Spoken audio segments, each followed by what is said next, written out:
At the beginning of the video we are shown a very handsome boy, the MC. He gets out of his car and looks around. Seeing him, the girls standing nearby start flirting. But the MC pays them no attention at all and walks straight ahead. In the next scene we see an extremely beautiful girl standing in front of the MC.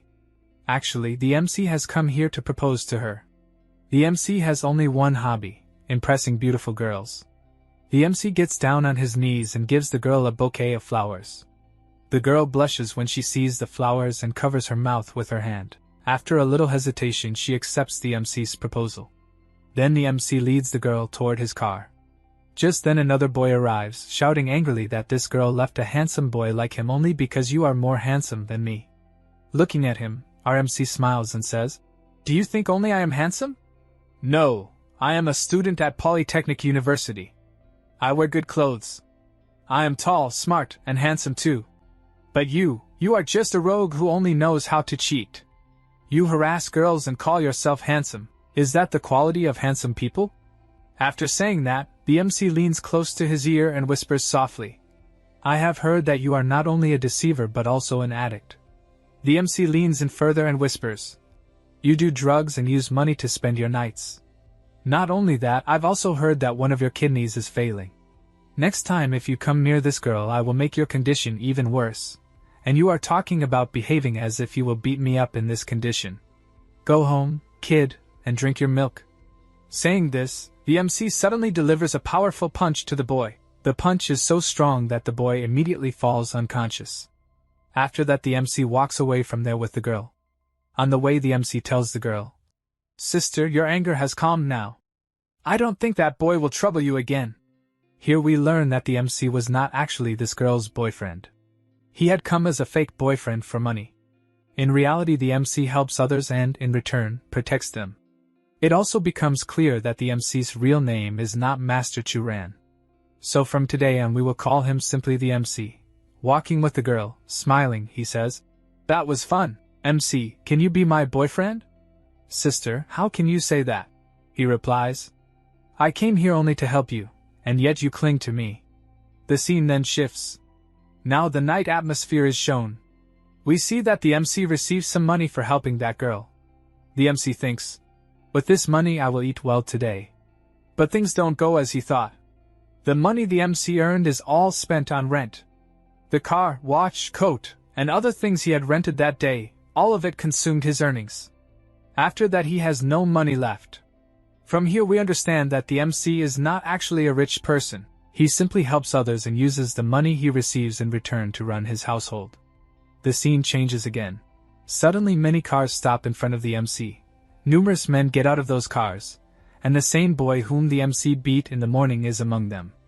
Now his condition is very bad. He sits in a wheelchair, his face bandaged and his body trembling. At the gesture of the boy in the wheelchair, his men grab the MC. Then a green-haired boy behind says, "Brother, don't let him go." Suddenly a yellow-haired boy steps forward and lands a heavy punch in the MC's stomach. The punch is so powerful that the MC falls straight to the ground. The yellow-haired boy says with a cold smile, "Today I've come to play a special game with you, and I brought some players with me." He explains there will be a total of 8 players. Then we are shown those players. Seeing them, the boy in the wheelchair laughs and says, "These are your opponents." But as the other 3 people look at those players, they become sick with fear and vomit. The MC, astonished, asks, "Where did you find these?" The yellow-haired boy smiles and answers, "I know that seeing them wouldn't make you want to do anything, but don't worry, I arranged that too." Then we see the MC being force-fed many pills. After that we see all those players surround the MC from all sides. Suddenly blood begins to gush from the MC's body. The MC thinks, "Because of so many pills my body is going to tear apart." At that moment a mysterious screen appears before the MC. The screen reads, "You will explode after 10 seconds. A countdown begins, 1, 2, 3, 9, 10. The MC is stunned and wonders, "What is happening? Why is this screen visible only to me? Why not to the others?" The countdown races down, then a yes button appears on the screen. The MC immediately presses it. Suddenly the screen, in a machine-like voice, asks, "If you were given another chance, on what basis should that chance be granted to you?" The MC answers without thinking. All the girls here say that I am the most handsome boy in this place. At once a message flashes on the screen. Time travel is being initiated. And a blinding light spreads. In that light the MC's entire body vanishes and he is teleported to another planet. The next scene shows a beautiful girl approaching the MC and looking at his body with a sorrowful voice saying, "I wish you were alive." Slowly the MC's eyes open. He is astonished to see a strange place around him. The MC thinks, "Who is this girl? Why is she leaning over me? Where have I arrived? Is this really another planet?" The manner in which the MC is welcomed makes him think to himself, "Wow, this is the kind of welcome I like." The MC studies the girl carefully and thinks, "This girl is even more beautiful than the girls on Earth." The MC asks the beautiful girl, "Can you tell me where I am right now? I feel my memory is fading." Then, flirting lightly with the same girl, he asks, "By the way, what we were doing earlier, can we do that again? Maybe my memory will come back." The girl immediately tells the MC to be quiet. Smiling, the MC says, "Are you pushing me down? Naughty girl." Then he moves a bit closer and says, "Baby, give me something sweet." Suddenly the girl delivers a powerful punch to the MC. Writhed in pain, the MC says, "Hey, I didn't ask for that kind of sweet." And stars begin to flash before his eyes in broad daylight. He faints. After a while the MC regains consciousness and overhears a conversation between two girls. One asks, "Captain, where did you find this?" The girl in red replies, "I saw a light falling from the sky. When I came to check, I found this boy lying here without clothes." The other girl continues, "Even after taking his energy, he is still alive." The MC thinks inwardly, "These two girls will surely kill me." He tries slowly to slip away. Suddenly a window opens before the MC, displaying a warning of his death. Alarmed, the MC thinks, "Am I about to die? Will these two actually kill me?" He collapses there and wonders if this is truly his last breath.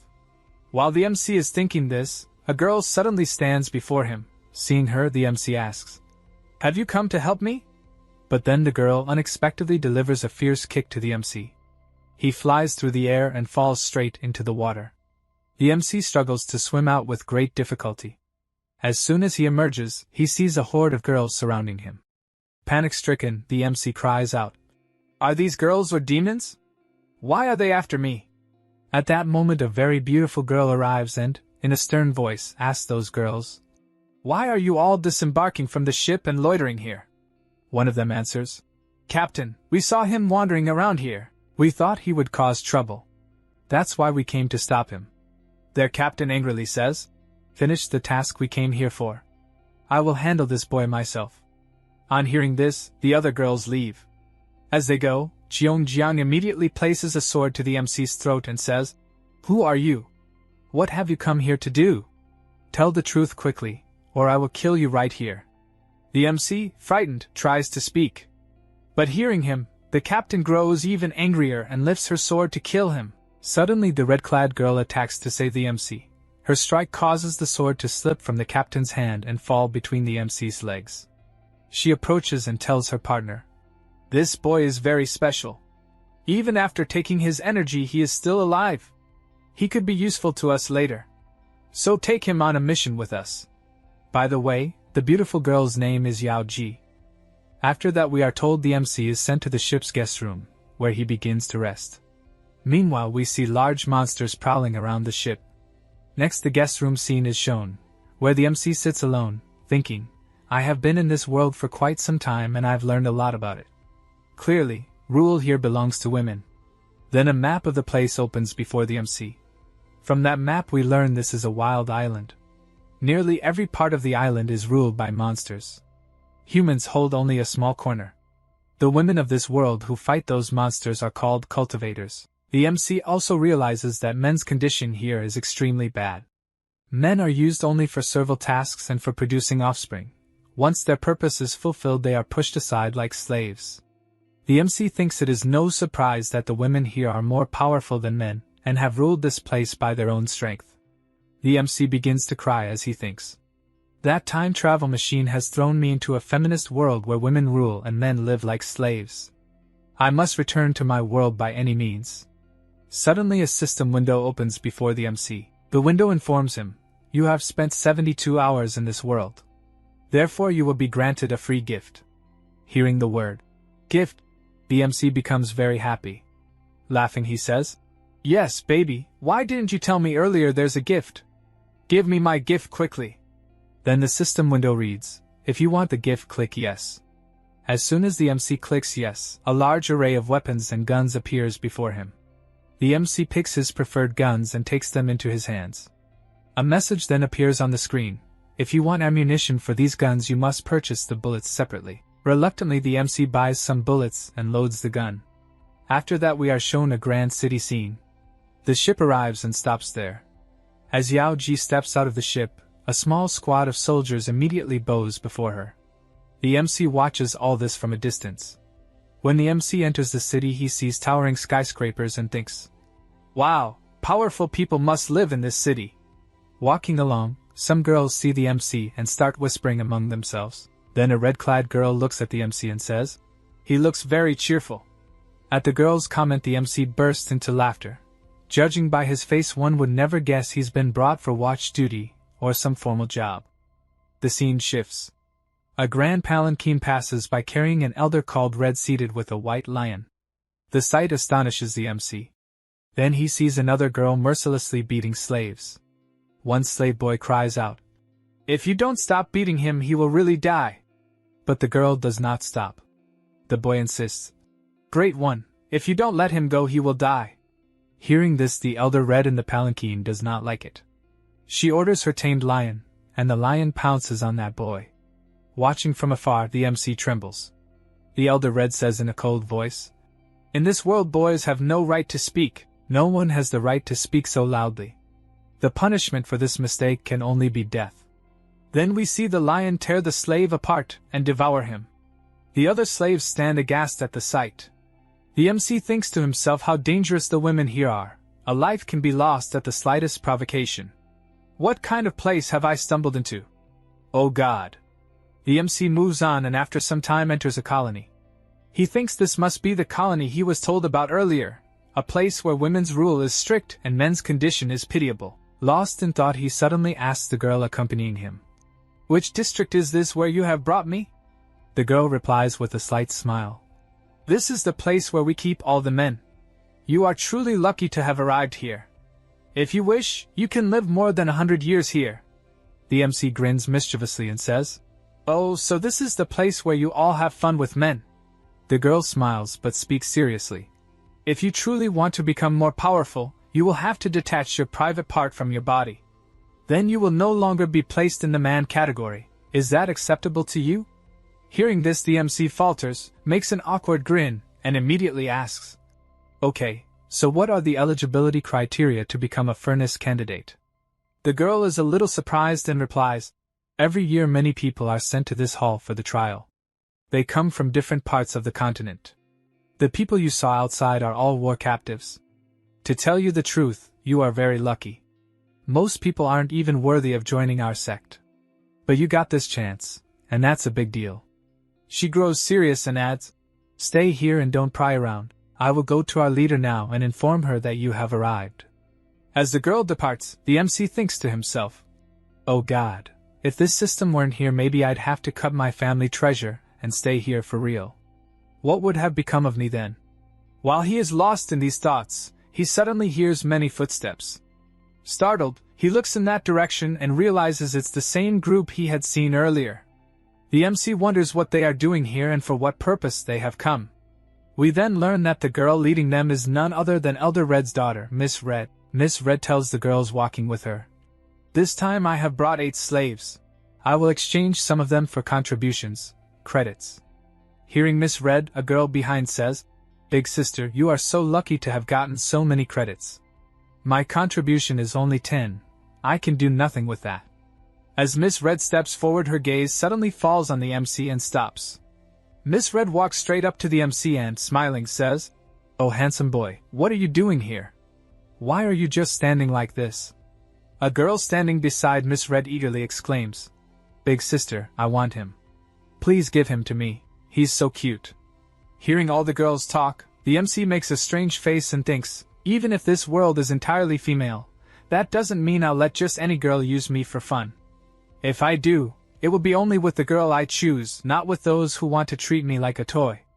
As the MC thinks this, a girl steps forward to grab his hand.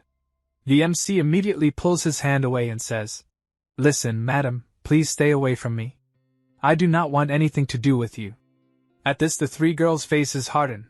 They feel like a bitch repeatedly chasing a dog that keeps shaking her off. Their anger rises further. Meanwhile, one of the slaves suddenly collapses. Another nearby slave cries out in panic, "Brother, what happened to you? Why won't you get up?" Hearing that, Miss Red flushes with anger. She whirls her whip on the collapsing slave, shouting, "Can't you see I'm talking here? How dare you speak?" The whip slash sends blood from the slave's mouth. Seeing this, the MC's blood boils, but he must remain silent. Miss Red approaches a step closer to the MC, grabs his lips, and smiling says, "With a handsome boy like you, fun is something else. Look how soft your skin is. Wow, I've fallen for you." Hearing Miss Red, the MC immediately jerks his hand away and, in a firm tone, says, "Girl, keep your filthy hands off me. What do you think? I'll fall for your sweet talk? Not at all. Even if you sold all your riches and came to me, I wouldn't chat with you." Miss Red's face reddens, anger flashes in her eyes. She screams, "How dare you reject me? You are an ant before me. I can crush you however I like and you won't even know." Miss Red threatens in a harsh voice, "If you act up, I'll break one of your nuts." Hearing this, the MC snaps. He lunges and slaps Miss Red hard. Her whole face flushes red. An uproar ensues. The slaves stare in shock, eyes wide. Miss Red screams, "Do you know what you've done? You slapped me." The MC replies boldly, "Yes, I slapped you. A rude person deserves a slap for insolence and insult." Miss Red's shame and anger erupt. She lunges with her whip to attack the MC. The MC deftly dodges and immediately opens his system window. Information flashes on the screen. Chi attack identified. System grants plus 0.01 smart points for surviving the attack. Reading this, the MC feels quietly excited. He understands the world's system calculates physical interactions into some kind of points, a magic scoring system. Seeing this, Miss Red and the others grow even angrier, but the MC is calmer now. He realizes every physical confrontation affects the system and yields some score. He grips the gun gear tightly in his hand. Now he understands this world is not only physical reality but also a kind of game system. The MC's face lights up, "So I can absorb all this energy. Amazing, this is incredible. This will be fun." Happiness wells up inside him. Suddenly the air ripples. Miss Red's released attack transforms into a massive red bird, a phoenix, and lunges at the MC. The slaves shout, "Look behind you, you're under attack." The MC turns and sees a huge red phoenix descending on him. A loud explosion follows. The MC is thrown to the ground and his clothes are torn. He thinks he will try again because he now understands something about chi and how it works. The MC coughed blood and barely managed to stand up. At that very moment, his notification window opened. Information unlock. RI age, 60 years. Height, 175 centimeters. Chi level, advanced tier. Status, hostile. At the same time, the system displayed a message. Multiple absorptions detected. You can absorb only a fixed portion. Excess chi will damage your body. Panting, the MC thought, "It means I can only absorb to some extent. The remaining energy will affect my body." As he sat, just feeling the rising strength within him, Miss Red slowly advanced toward him. When Miss Red saw the MC alive and almost steady, her eyes widened. A mix of surprise and anger appeared on her face. Bending down to look at him, she said, "I cannot believe it. My so powerful energy, my most lethal attack, and you are still alive." With a faint smile, Miss Red added, "You truly seem very strong." Looking at the MC angrily, Miss Red sneered, "Oh, little manhood one, yes, in you there is nothing special." Hearing this, the MC's face hardened. Inside, he muttered in anger, "Did she call me little manhood? How can this woman say such a thing to me?" With eyes full of fury, he glared at Miss Red. Then Miss Red seized his hair and shouted, "Did you mock me? Do you think you are some important person? Do not think someone great will come to save you. Here you are nothing but an ordinary human. Miss Red's sword flashed in the air, and in the very next moment she thrust it toward the MC's neck. Forget it, you are also just a common slave, and you will die right now. Saying this, she raised her sword and stepped forward to strike. All the slaves trembled.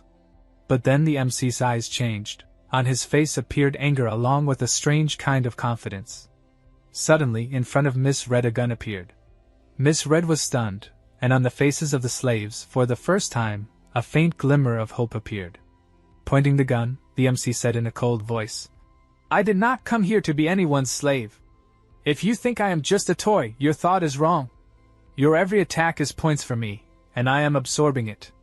Now you think carefully, who is the real prey? Miss Red was shocked. At once, the MC pulled the trigger. Bang! The sound of the gun echoed through the entire hall. All the birds sitting nearby flew away, and the slaves began to look at the MC with a new perspective. The scene cuts here. Now we see Yao Ji, who is sitting in her chamber looking at documents. Standing below, her subordinate said, Goddess, in your absence the elders have prepared all your files. And yes, that new boy on the ship, the MC, he has surprised everyone. Goddess, there is one more thing I wanted to tell you. To know about that unknown man, we had sent Leading Tong. If we also find out something about the energy you took with him, that would be very good, and we can also tell the elders. Hearing this, Yao Ji silently listened to Cheongjiang's words and said nothing. Then Yao Ji suddenly crushed the document in her hand. At this action, Cheongjiang became afraid. At that very moment, from Yao Ji a very dangerous aura burst out. Covering her mouth, Yao Ji said to Cheongjiang, Be silent, and say nothing more. Suddenly, a loud explosion occurred, which came from inside Yao Ji's building. At some distance from that building, a few girls speaking among themselves said, It seems again Yao Ji has made a breakthrough. After this, we see Elder Red, who is Miss Red's mother. Hearing the sound, Elder Red made a strange face and thought in her heart, Has it happened again?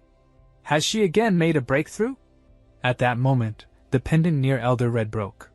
Seeing it break, Miss Red's companion said, When the person who used the pendant dies, the pendant in the possession of another person breaks as a warning. Congratulations to Yao Ji for dominion over the 9 realms. When Cheongjiang said this and stopped, Yao Ji at once said to Cheongjiang, Do you know why I left that man alone? Because that man was very powerful. To estimate his strength was difficult. That is what made him so dangerous, that even he himself could not recognize it. Yao Ji and Cheongjiang were speaking of that very person, and he was none other than the MC. Suddenly, between them a very loud sound echoed. The sound was coming from within the building itself, the very building where Yao Ji's residence was. Hearing the sound, both Yao Ji and Cheongjiang were astonished. At once, Yao Ji and Cheongjiang went to investigate that incident, scanning the whole holographic image of the building. While viewing the holographic, Yao Ji asked Cheongjiang, What happened here? Cheongjiang replied, One of our main students at the front gate, Miss Red, has been killed. Yao Ji immediately asked, From which department of our inner gate? Cheongjiang said, From the Looting Tong department. At the same time, we see Miss Red's dead body fall in front of the MC. As soon as Miss Red's dead body struck the ground, the girls who had come with her began trembling. And one girl screamed, Sister, she is dead. Oh my God! Looking at the dead body lying before his eyes, the MC thought inwardly, Does the system also affect the mind? How am I remaining so calm? Just now I killed someone. Yet I do not feel panic. As the MC was standing, thinking all this, suddenly in front of him a system window opened. The MC's system window began scanning Miss Red's body. As soon as the scanning completed, the MC received a notification, Scanning complete. Biological humanoid species detected. Sample is being collected. The system told him that inside this creature there was a special biological energy, whose value was 1. This energy could now be used. As soon as the MC clicked that option, his health slowly began to recover. All the energy released from Miss Red's body was absorbed into the MC's body. After recovering, the MC thought in his heart, If I kill someone on this planet, my lost energy immediately recovers. It seems this system wants me to take the sample of every human of this world and upload their information into the system. After this process, a new level unlocks in MC's system. UI Level 2. Inside it, the weapons system unlocks, and MC obtains armor, warrior grade, a military helmet, and advanced gadgets. Now he can easily perform both attack and defense.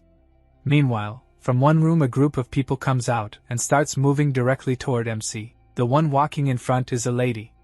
The moment MC sees her, he smiles and says, "Oh, so we meet again, lady. To tell the truth, I really miss you."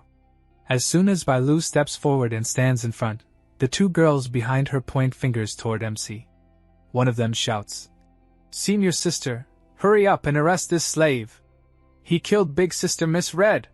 Hearing this, anger appears on Bailu's face. She strikes both girls across the cheeks with her whip and says in a cold voice, "You dare to teach me my own work? Do I now need to learn from you how to do my job?" Even after being hurt, one of the girls gathers courage and says, "Senior sister, Miss Red was Elder Red's daughter. If she comes to know, she won't spare us. Do you want to hide this murder from everyone?" Hearing this, Bailu laughs and replies, "Elder Red's daughter? Tell me, a girl who couldn't even kill a normal human, is she of any use? She was complete trash. Worthless." Then Bailu turns to MC and says, "And why are you staring at me like that? Do you know the mistake you made? You've already killed some of our sex people here, and that too with your secret weapons. What do you think? Will you be let go so easily? From looting hall, I'll teach you a proper lesson." Hearing Bailu's words, MC replies very calmly, "If you're talking about rules, then let me tell you. Nowhere in the rules is it written that I cannot defend myself, or cannot counterattack.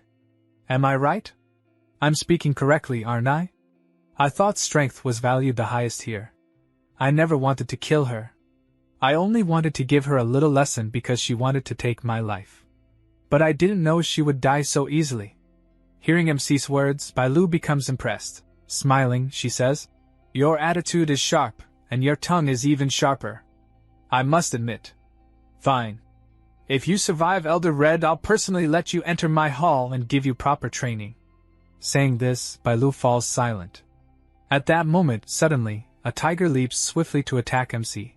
Seeing the tiger, MC looks slightly surprised. At the same instant, the scene shifts toward the sky, and we see Elder Red standing on a pedestal. Elder Red, holding her sword, leaps forward to protect her child. She stands before her daughter's corpse. The moment she sees her daughter's lifeless body, flames of fury rise in her eyes. Her eyes seem blood red. She shouts, "Who did this? Who dared to kill my daughter?" With Elder Red's words, an extremely powerful aura pressure bursts out from her. Seeing that power, Bailu thinks in her heart, "With such overwhelming pressure, today, MC's condition will not remain good." As soon as Elder Red's aura is detected, a notification appears on MC's window. Aura detected. Absorbable amount, 0.01 points. The message reveals that for now MC cannot endure much of this aura's effect. He can only absorb 0.01. Even so, MC stands firm and stable before Elder Red. Elder Red glares at MC and asks, "Was it this boy who killed my daughter?" The two girls present their try to say something, but before that, MC himself speaks. "Yes, I killed your daughter. It happened in self-defense. Now tell me, what do you want to do?" The moment Elder Red hears this, she angrily raises her sword and declares, "Then you die too." She hurls her sword forward. With the sheer force of the sword, MC is pushed back and crashes into a big wall. A thunderous explosion resounds. When the explosion ends, we see the sword embedded in MC's shoulder. MC holds the sword with one hand to stop it from going deeper. Seeing this, Elder Red is shocked that MC is still alive. On the other side, Bailu is also stunned to see MC still standing. MC slowly rises to his feet. His clothes are torn apart, and inside, his blood-proof jacket is clearly visible. As soon as MC stands, a notification window opens before him. Health remaining, 25 to 50. Armor durability, active. Seeing this, MC smiles and thinks to himself, "Good thing I wore the armor earlier and recovered my health. Otherwise, I'd already be dead by now." Meanwhile, Elder Red pulls her sword back and mutters to herself, I can't believe it. This little brat is still alive. At that moment, a girl standing beside her says, Elder Red, be cautious of that boy. He has a magical weapon that can attack anyone. Hearing this, Elder Red immediately launches another powerful attack toward MC. Just as the attack is about to reach him, suddenly thick smoke fills the place. Even Bailu can't see MC clearly. From within the smoke, we see a rolling device releasing continuous smoke. Here it's revealed, MC has used a smoke bomb. Inside the smoke, MC's strength literally multiplies even more. Now MC is ready for his next move. He rushes swiftly toward Elder Red and fires 3 to 4 bullets at once. But we see that Elder Red blocks all of MC's bullets with extreme ease. MC is shocked at this sight. Elder Red can even match the speed of bullets. For a few moments, MC is left completely stunned. Elder Red said to MC, Hey boy, today you have invited your own death. Show me what you can do. Use every trick you have to survive, otherwise you are going to die today. MC immediately pulled out a flash bomb. He pulled out its pin and threw it straight toward Elder Red. Elder Red saw the flash bomb flying toward her. The moment it exploded near her, she was blinded completely for a short while. As soon as Elder Red's vision slowly returned, she saw MC standing with his gun pressed against her head. Before Elder Red could even react, MC pulled the trigger and the bullet shot directly into her skull. From a distance, Bailu witnessed everything, utterly shocked. But right at that moment, MC's mind went blank, because the bullet had no effect on Elder Red. She was completely fine. Only a thin smoke was rising from the spot where the bullet had struck. Then suddenly, Elder Red's entire body turned golden. With fury in her voice, she shouted at MC. I can't believe that your tiny toy had such power. It actually forced me to use my golden body. But now, I will not let you live. As she spoke, an overwhelming energy burst out from within her. She screamed, and the energy was so intense that fire erupted all around. The blast of fire and energy sent MC flying backward. He crashed against the wall and fell to the ground, bloodied and broken. Blood poured from his mouth as he writhed in pain. Meanwhile, Elder Red formed a massive energy fireball in her hands and roared in anger. Now you are going to die. No matter where you run in this world, I will personally deliver you straight to hell. As MC saw the fireball rushing toward his face, he screamed inside. Oh mother, oh God, oh dear mother! What have I done? How did I provoke you? Was my brain broken? No, this can't be happening. The closer the fireball came, the more panicked his mind grew. But suddenly, a shield manifested right before him, blocking the deadly attack. Elder Red screamed furiously. Who dares to stop me? Then looking forward, she asked, Is that you, Cheongjiang? MC, hiding his fear behind a faint smile, muttered, Good, that means I'm still alive. Then a voice rang out, It was me. Elder Red, Yao Ji sent me here to protect him. You cannot touch him. Hearing this, Elder Red's face twisted with rage. She shouted at Cheongjiang, How dare you try to stop me? Do you intend to defy our leader's orders? As long as I am here, you will not lay a finger on this boy, understood? Cheongjiang's words only enraged Elder Red further. She charged forward, flames rising behind her, and yelled, If that is so, then you are inviting your own death. The blaze surged forward, crashing directly toward Cheongjiang. Cheongjiang unleashed her full force to block Elder Red's attack. Their powers collided with such ferocity that a deafening explosion echoed everywhere. Then, Elder Red and Cheongjiang rose into the skies, clashing violently. Watching this, MC's jaw dropped wide open. His thoughts were spinning. So this is how immortals fight? Oh God, how terrifying! While MC was still staring at the battle, Elder Red suddenly whistled sharply. At that whistle, a white tiger leapt out, pouncing straight at MC. The sight of the beast terrified him, and its roar shook the entire field.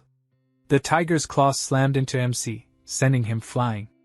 Cheongjiang gasped in shock and rushed to save him, but Elder Red blocked her path and snarled. Where do you think you're going? Who gave you permission to leave? Cheongjiang stopped in her tracks, glaring back, while Elder Red stared at her with burning fury. On the other side, the white tiger loomed over MC. In desperation, MC threw another flash bomb toward it. The tiger froze in confusion for a second, but the next instant, boom, the flash bomb exploded right in front of it. The blast stunned MC's eyes wide open, but to his horror, the white tiger did not die. Instead, it grew even angrier. A terrifying glow burned in its eyes as it glared at him, more savage than before. The beast roared with fury and struck MC with its claw. The blow hurled MC far, blood gushing from his mouth. Staggering, MC hurriedly opened his status window. A notification appeared. It was his last grenade he could purchase. He had no more skill points left. That meant, this was his final chance to defeat the white tiger. Thinking this, MC smirked. Looking at the beast, he taunted. "Oi, kitty, you're just a cat. You can't kill me that easily. Come on, show me how you'll do it. I'm still alive." With that, MC slowly stood up, raised his finger at the white tiger, and mocked. "Hey baby, come here. I'm right here. Come on, my sweet little kitty." Hearing MC's words, the white tiger becomes shocked, wondering if this boy is mad or just a fool. But in the very next moment, the white tiger roars in rage and leaps at MC with full force. The impact of the leap knocks MC down, and the white tiger pounces on him with all its fury. The white tiger, filled with anger, lunges at MC and clamps MC's entire arm inside its mouth. In the next instant, with a deafening roar, it tears MC's arm off his body and hurls it away. The onlookers nearby are stunned by this sight. Their eyes and mouths remain wide open in shock. On the other side, MC groans in pain, pressing his wound with his other hand to stop the blood from his severed arm. For a while, he tries to endure the pain. Then, suddenly, he starts laughing. Smiling, he says, "Oh baby, you liked my hand so much you ate it whole. Do you want more delicious treats? Well, never mind. I still have one more hand left. But that I won't give you. Now die and go to your three-headed cat demon to complain. He didn't give me the second hand. Tada, bye-bye." Saying this, MC bursts out into loud laughter. On the other side, Elder Red screams out, "No! My white tiger!" Just then, the white tiger's body begins to radiate a blinding light. From its mouth, it feels as if a massive explosion is about to erupt, and in the very next moment, boom, the white tiger explodes completely in front of MC. Its blood and flesh scatter everywhere. After the white tiger's death, a status window automatically opens in front of MC and starts scanning the white tiger. A notification appears, scanning process complete. Sample collected. New biological energy gained, 1%. The system then explains, the 1% energy gained from the white tiger's sample will be given to MC as a reward. As soon as MC reads this notification, his severed arm slowly begins to regenerate by itself. Gradually, his arm fully regenerates until it becomes completely new again. Seeing this, MC clearly understands. That means whenever I kill a human or an alien, the reward energy I gain can regrow my severed limbs. Which means, as long as the system is with me, I can even escape death. Meanwhile, Elder Red watches MC healing before her eyes. She becomes furious and, with great speed, strikes at MC with her sword to kill him. Sensing the dangerous force pressing down on him, MC looks up and sees Elder Red attacking with her sword. He tries to make sense of it, but at that very moment, a loud sound erupts, as something rushes at him at incredible speed, glowing with yellow light. In an instant, it covers MC inside it.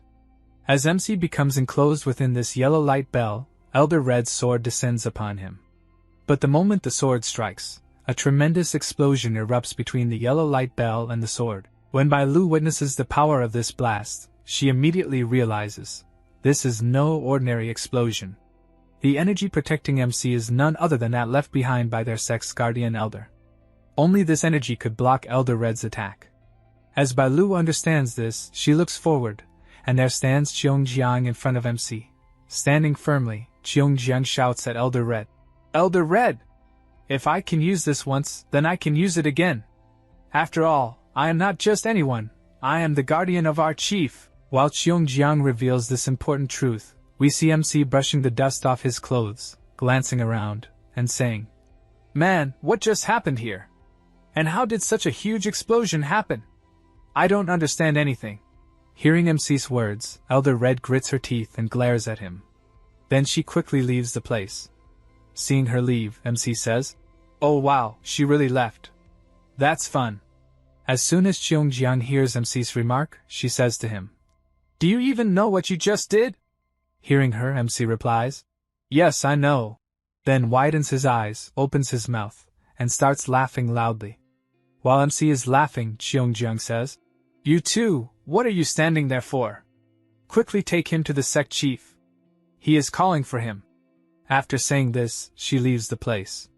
Hearing this, MC's laughter suddenly stops. At that moment, two girls come and stand behind him. Together, they say to MC, "Come. You will go with us."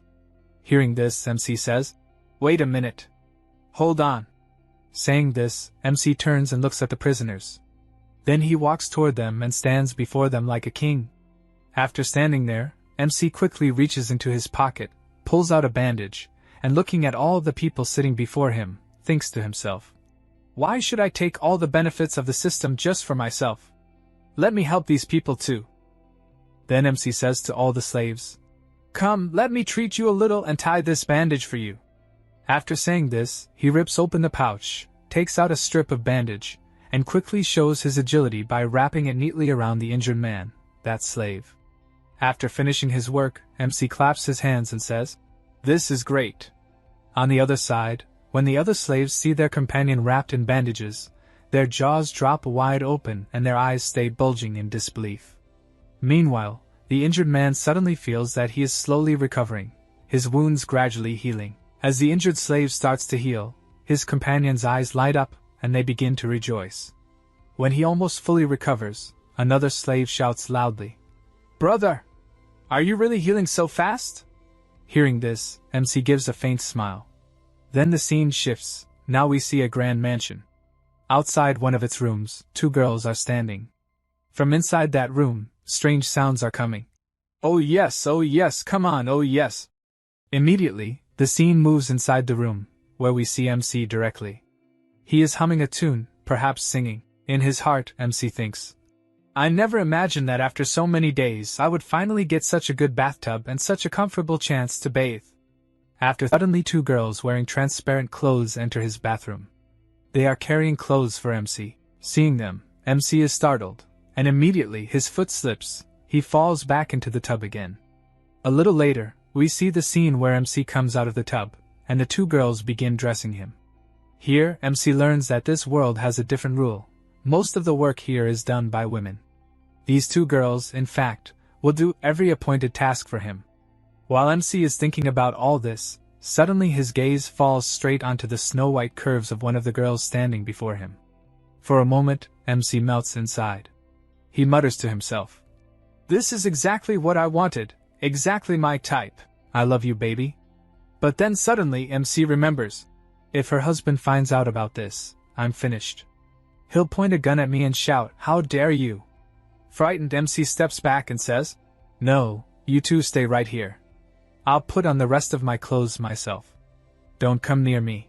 When the two maids see MC backing away nervously, they giggle softly. One of them covers her mouth with her hand and says, "Why are you so shy with us? We've already seen everything of yours. And anyway, what do you think? We're going to cut off your manhood. Why be scared of us?" After this, we see MC putting on his clothes by himself. Once dressed, MC looks at the two girls and says, "Listen, now I'm fully ready. Can you take me to meet your boss?" Hearing this, one of the maids smiles warmly and says, "If our leader wishes to meet you, she will definitely call for you. If she doesn't wish to, then you won't be called. If she likes you, then you'll be very lucky, because our leader has never once looked at any man living here.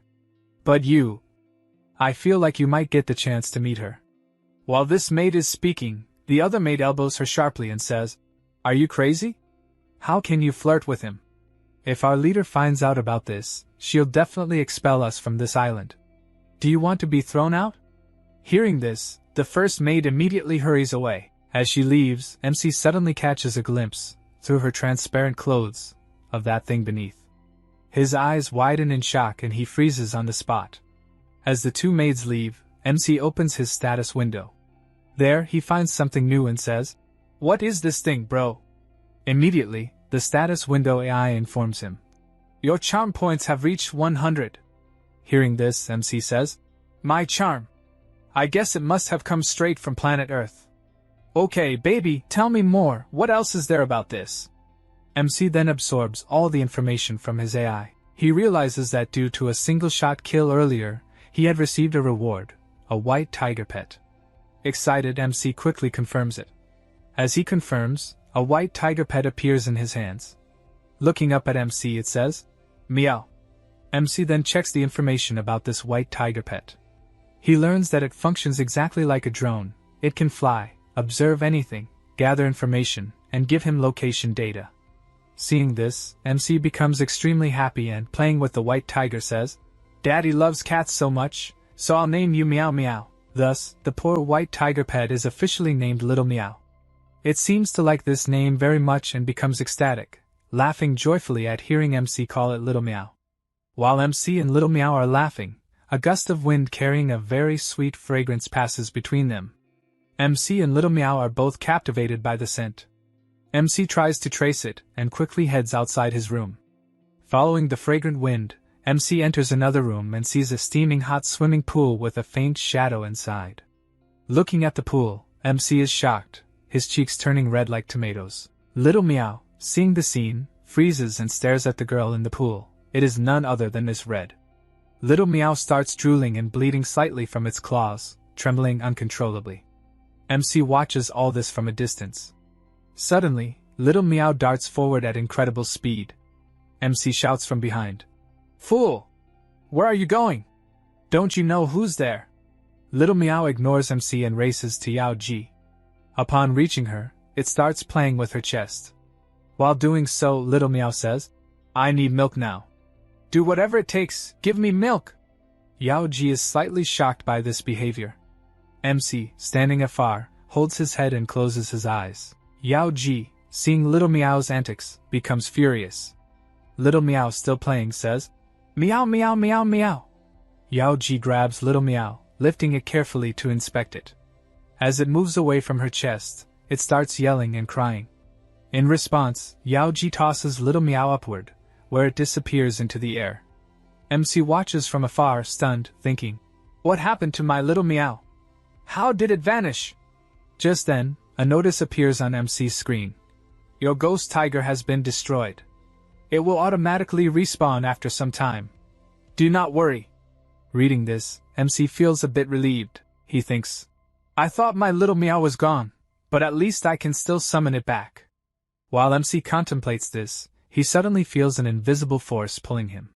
The force is Yao Ji's, drawing him toward her. As MC reaches her, he scratches his head and says, "Darling, are you really doing physical training here?" Yao Ji, with a seductive demeanor, raises her hands and says, "You've been here half a day, and in that time you've done quite a feat. You killed Elder Red's daughter." MC laughs and says, "She attacked me first. I just raised my hand to defend myself. I didn't know she would actually die." Hearing this, Yao Ji changes her pose, stretching her legs and displaying her figure. She says, "Give me a reason not to kill you. If you give me a good reason, I'll spare your head. Otherwise, Elder Red will definitely cut it off." MC swallows his spit and thinks, "As far as I know, Yao Ji won't let me die. If she wanted me dead, she wouldn't have sent Xiong Jiang to protect me." Understanding this, MC laughs, and Yao Ji looks at him, making a slightly strange, seductive expression. She whistles and strikes a cute pose to draw MC closer. Anyone else would have melted seeing this pose, but MC, the tough guy, doesn't. He slips his hand into his pajamas, pulls out a gun, and says, "Angel, do you want to see this? You know, today it saved my life." MC hands the gun to Yao Ji. She examines it and realizes it has no spiritual energy. It's made entirely of iron. She thinks to herself that such a weapon must have been made with extreme care, unlike anything she's seen in her life. MC explains, "Darling, it may look like a normal iron gun, but it saved my life. It's extremely useful. If any sect possesses it, their prestige will rise, and they'll become the most powerful. To my knowledge, no sect has such a weapon yet." Yao Ji asks, "Can I use this?" MC slaps his chest and says, "Yes, darling. Even a child could use it." In truth, MC is terrified inside, thinking, Who would dare refuse me? If I refused, I'd be done for here with Miss Red. As MC thinks this, he sees Yaoji point the gun at him. He shouts, "Darling, what are you doing? I didn't mean you should aim it at me. You can use it elsewhere." Hearing this, Yaoji moves the gun toward MC's crotch, making him sweat nervously. She says, "MC, tell me, where did you get this?" MC, frightened, replies, "Darling, I brought it with me. You might not have seen it before." Yaoji then opens MC's pants, dropping the cloth covering his gun. She repositions the gun into his pajamas, ensuring only bullets and the weapon are inside. MC trembles in fear. Yaoji steps back, placing herself close to MC. He feels as if two enormous soft cushions are pressed against him, actually her chest. Yaoji raises both hands and aims her gun at him, whispering in his ear, "Listen, darling. You have no spiritual energy, and you don't look like a monster. If you remain like this, you'll never reach the level you want. But I find you very mysterious. I can't fully understand you. Can I trust you?" MC's eyes widen in shock. He stammers, "Darling, what are you doing?" The moment she said that, Yaoji pressed the trigger. The bullet whistled out of the gun. This is not a girl. This is a demon. She stopped the bullet with just 2 fingers. "Lord, what am I seeing?" This turned out to be a fiend, MC cried out in panic. His breathing quickened. At that moment we see Yaoji give a very sweet little smile after catching the bullet. Then Yaoji gives MC a light push. MC slides forward, takes a cold breath, places his hand on his chest and thinks to himself, "Oh God, I just barely survived." Yaoji doesn't pay MC much attention and says, "This gun you have can work for beginner fighters. But for powerful warriors like us it's not very harmful. Even though it looks powerful, it still needs improvement." Hearing Yaoji, she thinks inwardly that this boy seems to have no spiritual energy. He hasn't used even 1% of his energy. He looks utterly foolish. MC realizes Yaoji was just testing him. He wonders to himself, "Did I pass this test?" Yaoji puts her hand on MC's shoulder and says, "Darling, you shouldn't be careless here and there. If you stay so reckless, Elder Hong could kill you at any moment. Elder Hong is one of the most important people in our sect, so be careful. Besides, you are the first human I've made whom I can use, my baby." After Yaoji's words, MC becomes a little confused and looks at her with a strange expression. Then MC, turning serious, says, "I don't usually pick on anyone first. But whoever attacks me or messes with me, I will definitely answer back." Yaoji falls into thought at MC's words and a light silence fills the air. Yaoji tells MC, "You really don't speak like a man. You talk like those women who are very ambitious and leave no one alone." MC makes a strange face and laughs, thinking to himself, "What a weird thing she said." Seeing MC laugh, Yaoji says, "You're getting too arrogant. Come, I'll teach you a technique. Would you like to learn?" When MC nods, Yaoji steps forward and explains. This technique is called Yaoji Thigh Throw. It progresses from small links to larger links. As you use it, your body will start turning golden. One day you'll become like King Kong. You'll be able to shake both sky and earth. You'll gain that much power. Hearing this, MC becomes very excited. He raises his hand and says, "Really? Yaoji, can I truly become like King Kong? I will practice. It won't harm me, will it?" Seeing his excitement, she smiles and says, "Alright, I will still teach you the practice." As she says that, a sharp, dangerous white light emits from Yaoji's eyes. Lightning-like energy bursts from within her and forms a spherical energy field around MC, enclosing him. Yaoji softly says, "Go and tell the sea deity that I wish to learn this technique and that I can offer a sacrifice of my mind so that this technique comes to me." MC was about to repeat Yaoji's words when a notification pops up on his status window. Thunder Heart Seal detected. Convert TO's spiritual energy and infuse into body. After seeing the notification, MC grits his teeth and thinks, "That means I can directly dissolve this technique into myself and automatically upload it into my system." Thinking that, MC pulls up the technique's information from his status window. Reading it, he learns that this technique will double his original power. MC becomes very happy at that, but as he continues reading his eyes widen in shock. He stammers to himself, Does it mean every second I use it, my energy will decrease? What does that mean? I can only use it for 10 seconds. While MC reads all this, Yao Ji is thinking inwardly. Now see how you escape me, MC. I will peer into your mind and find everything out. She intends to enter MC's mind and take all his information. This technique is exactly that. Through it she can clearly see a person's soul. She can pull all information, read the opponent's memories, learn who they are, why they came, and whether they are lethal. Yao Ji is using this technique on MC when suddenly MC's system issues a red alert. The screen flashes, warning, incoming mental attack detected. MC startles. What's about to happen? What kind of attack on me? Before he can understand, his notification system tells him, opponent attempting memory extraction, defensive protocols activated, loading. MC opens his mouth and mutters. What is this system saying?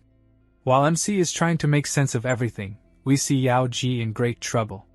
Golden light is flowing from her toward MC. Then Yao Ji realizes that MC is pulling her memories toward himself and taking all her information. He can even reverse the soul search technique. As soon as Yao Ji understands this, she cries out in surprise and tries to stop him. At that moment she realizes that MC is also drawing spiritual energy hidden in her energy store. Then a notice appears before MC. You can download this data completely. File size 1.6 gigabytes. MC is shocked and mutters to himself. Man, this file is huge. What should I do? His system goes into auto mode and starts drawing the energy Yao Ji is emitting as the source. As the energy surrounds MC from all sides, he begins to feel better. He senses he is becoming more powerful. He had only tasted a little of that energy when Yao Ji screams angrily. Rascal! You ate all my energy and you're enjoying it. Now taste this yourself. Saying that, Yao Ji thrusts her hand forward. At that instant the energy ball around MC suddenly blasts and vanishes. Because of the explosion, MC can't see clearly. Coming to his senses, he tries to look forward and sees Yao Ji sitting on his chest, grabbing his collar. Enraged, Yao Ji clenches her fist and is about to punch. Before she hits, she shouts. What did you just do to me? What exactly do you want? She punches. The strength of the blow drives MC's head straight into the ground. After that, Yao Ji grabs him and throws him toward the wall. MC crashes through the wall and breaks it. But when Yao Ji stops, she suddenly starts vomiting blood. On the other side, MC holds his head and wonders. Why did Yao Ji hit me? Was she trying to test the Yao Ji thigh throw technique I just learned? This technique requires a lot of strength. My head is splitting. MC gets up from near the broken wall and mutters. Darling, where are you? I can't see you. Tightening his waist belt as he looks for Yao Ji. Hearing darling from MC's mouth, Yao Ji attacks him with another punch. The punch is so powerful that MC breaks through the ceiling of the room and soars into the sky. Flying upward, MC shouts. What are you doing? Do you want to kill me? Why did you throw me into the sky? After rising at high speed, when he begins to fall, he screams in panic. No, save me! I'm going to die. Someone save me! Suddenly a blue cloth appears and wraps tightly around MC's legs, preventing him from falling. Actually, the one who saved MC's life is none other than Yao Ji herself. Seeing this, MC shouts in astonishment. Yao Ji, what are you doing? Where are you trying to take me? Why are you doing this to me? Yao Ji continues to hold MC and fly, but then she vomits blood again. This time MC clearly sees it. From below he shouts. Darling, what's wrong with you? Yao Ji, what's going on? Hearing this, Yao Ji's grip loosens and both of them begin to fall from the sky. MC grabs onto a tree while falling and steadies himself. As he comes down, his status window opens and reads that his HP has been completely depleted and now only 50% HP remains. Seeing this, MC thinks, I don't understand. Where was Yao Ji trying to take me? Meanwhile, MC notices a very large rock in front of him. He taps the rock several times to see what it actually is, but where he tapped, an eye suddenly appears and MC doesn't notice it at first. MC turns back and sees Yao Ji trying to get up using a tree for support, but blood is still coming from her mouth. Seeing this, MC runs toward her in alarm and tries to grab her. Yao Ji, seeing MC approach, shouts in anger and clenches her fist to punch him. Suddenly roots trap her feet, she loses balance and falls directly onto MC. MC immediately catches her and steadies her, but Yao Ji jolts and pushes him backward. Yao Ji angrily says, "Don't you dare come near me or I will kill you, hypocrite." Then she thinks inwardly, "I can't believe it. This child reversed my soul search technique and damaged me instead." On the other side, MC places his hand on his chest and says in shock, "Yao Ji, what are you talking about? I'm a martial arts specialist. I wouldn't even dare to hurt you." Just then, the ground around MC starts to vibrate violently. The whole area shakes, and a terrifying silence falls. MC looks up, and his eyes go wide in disbelief. Right above him, a gigantic serpent is hanging down, hissing as it stares directly at him. Terrified, MC points his trembling finger upward and says, "Darling, look! Such a huge snake, it's glaring at us." Yao Ji, too, is stunned upon seeing the snake. She murmurs to herself, "Oh God, within 100 kilometers of our sect gate, such a gigantic serpent? Why didn't we see it before?" Both MC and Yao Ji are still recovering from the shock when suddenly, the snake lunges at them at lightning speed. The two narrowly dodge the attack. But the serpent keeps striking again and again, leaving MC barely any space to move or escape. Yao Ji's eyes widen as she glares at the snake, her face showing both anger and concern. Then, she suddenly freezes, shocked, because she notices something. Controlling that enormous serpent, stood a girl, staring coldly at both MC and Yao Ji.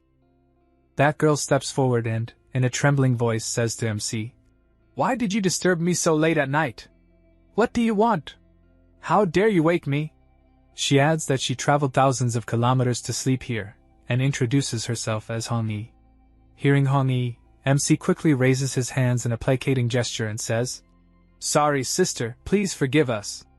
We were only passing through." Meanwhile, the snake coils even tighter around MC, and both MC and Yao Ji feel a little afraid. Hong Yi moves very close, so close that MC's cheeks flush. Suddenly Hong Yi closes her eyes, mischievously sticks out her tongue, and licks MC's cheek. Seeing this, MC's face goes even redder. His body reacts embarrassingly. Blushing and trying not to melt, he steps back and, half angry, half nervous, says, "What are you doing? Why are you licking my cheek? Aren't you ashamed? Will you really do this and make me melt?" Hong Yi chuckles softly at MC's words, looking at him with a sparkling, teasing gaze. The story continues. Hong Yi, with a flirtatious gleam, taunts, "I like you very much. Now I want you to stay with me. For the next 3 months you will be my man, day and night by my side. Will you accept my offer?" Hong Yi falls silent.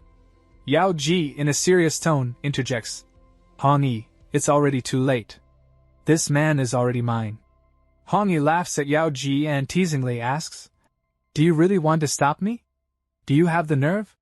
Yao Ji meets Hong Yi's challenge with her eyes and says, "Listen, Hong Yi, this place is for humans, not monsters. Leave." Hong Yi laughs loudly and replies, "So what if this place belongs to humans? If I wreak havoc here and harm people, what will you do? I'm not afraid of you." MC watches the argument, torn about whom to support. In the end he decides quickly. Standing up, he levels his gun at Hong Yi and says in a stern voice, "Listen, sister, I have no interest in you. Stay away from me, and don't mess with my life. If you provoke us, we will respond. Know your limits." Seeing MC's gun, Hong Yi claps and says, "Wow, such a strong reaction at the start. You really scared me. Looks like you're going to become very powerful."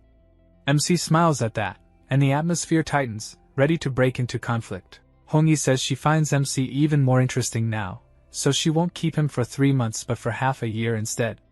Day and night she'll be with him. He will be her man. Hearing this, Yao Ji becomes furious. "How dare you look at what's mine?" she snaps, and releases a lightning-like bolt from her hand, attacking Hong Yi directly. But Hong Yi nimbly dodges the lightning bolt. She taunts, "Humanity is truly cruel. They always attack from hiding." She lifts her cigar, takes a deep drag, and lazily exhales smoke in front of them. The smoke transforms into a powerful force that scorches everything before it, and shakes the ground. MC sees the burning flames and panics. "I have to run from here." He looks around in fear.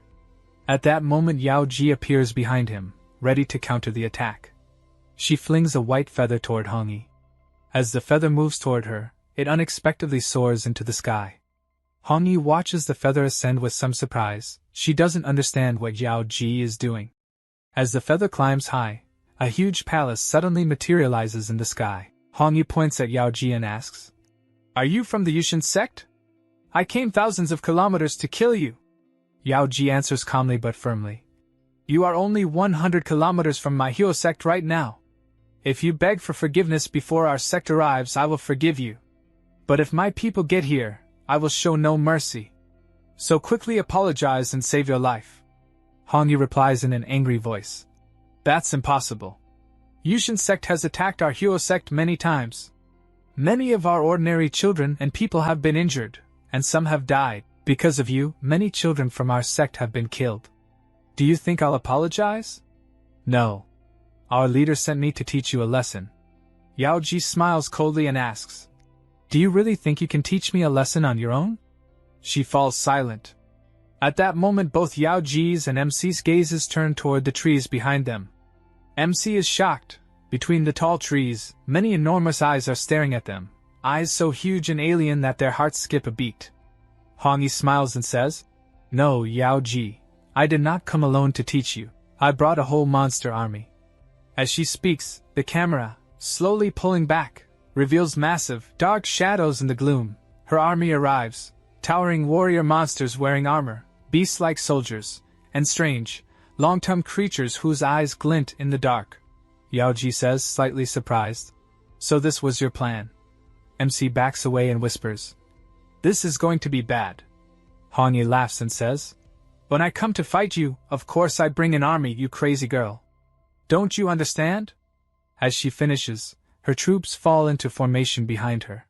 One huge monstrous soldier, a bear-like monster, slams its massive weapon onto the ground. The strike shakes the earth and a dense smoke billows out. Yao Ji and MC both flinch, their eyes search through the smoke. The smoke spreads, and suddenly a blinding light appears in the sky. The great palace Yao Ji summoned starts descending. It has come to help.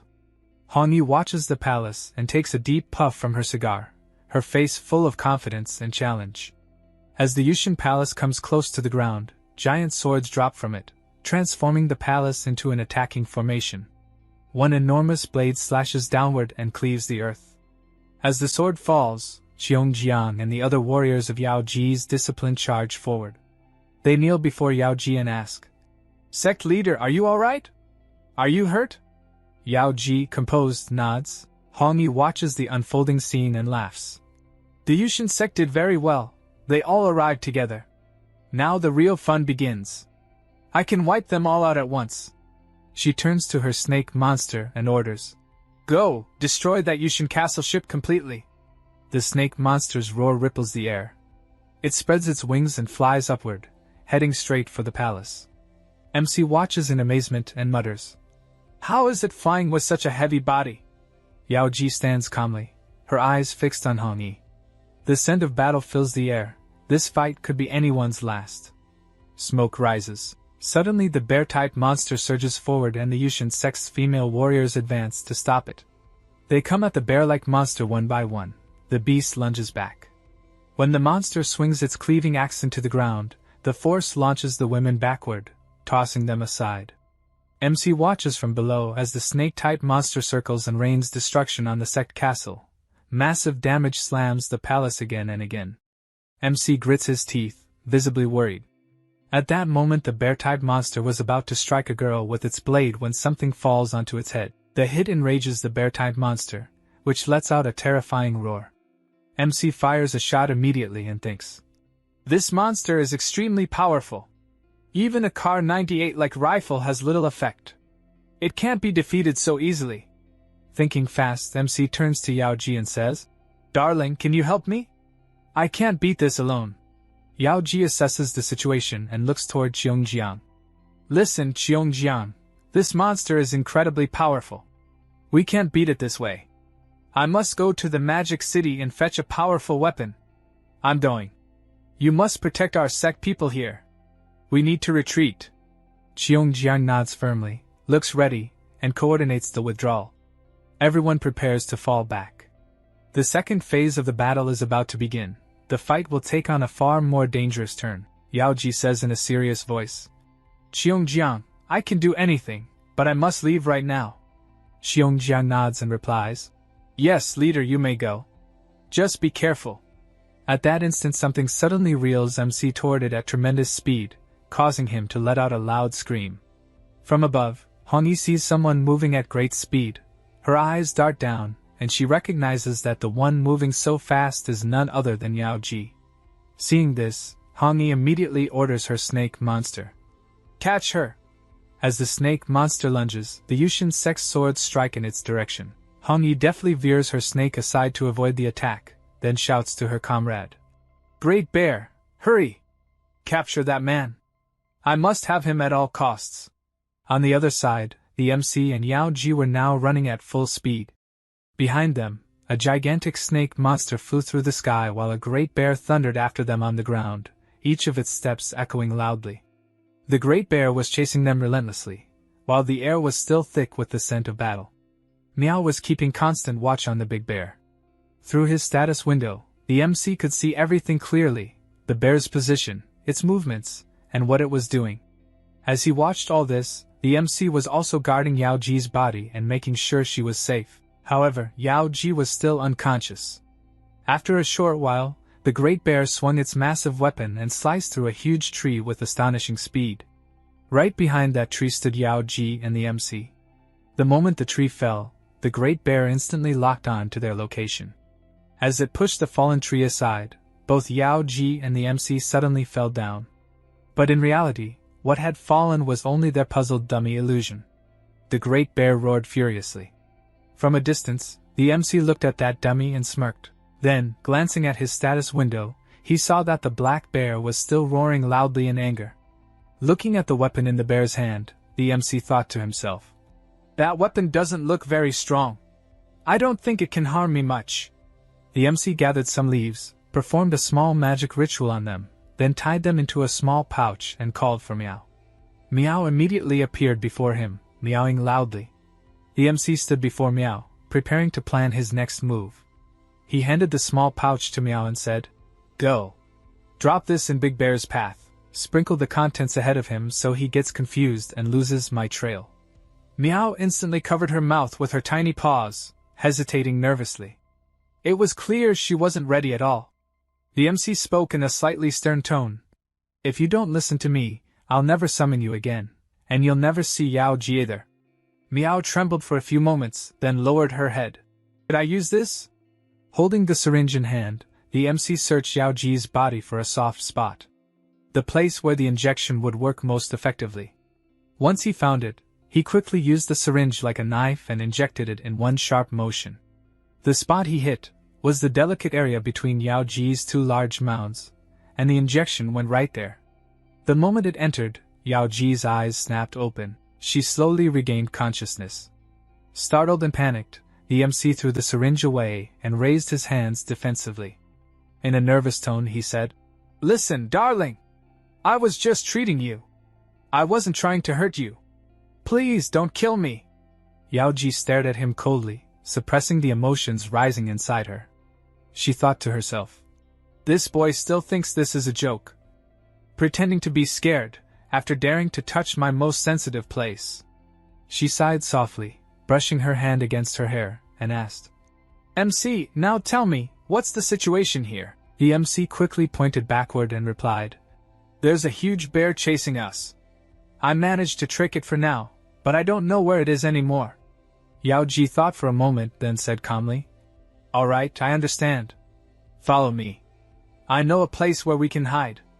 After some time, they arrived near a massive waterfall, its cascading water glimmering like silver in the light. The MC looked at it, amazed, thinking, Wow, this place looks like another world, so beautiful.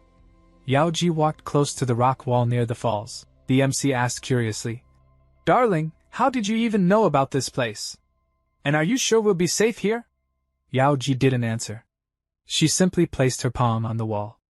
The moment her hand touched it, the entire cliff shivered lightly, and some invisible energy activated from within. The MC watched in shock.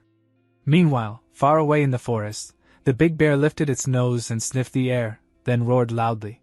It had sensed Yao Ji and the MC's location. It began thundering toward the waterfall. The roar of falling water echoed as the big bear appeared at the top of the cliff, its eyes locking directly onto them. It immediately swung its weapon and launched an attack. The MC panicked the moment he saw it. But Yao Ji grabbed his hand and pulled him straight into the portal hidden behind the waterfall. Indeed, the waterfall itself was the entrance to a portal. The big bear's attack missed, and both of them safely passed through. Inside the watery portal, the MC gasped for breath and thought, "Man, this portal is really uncomfortable.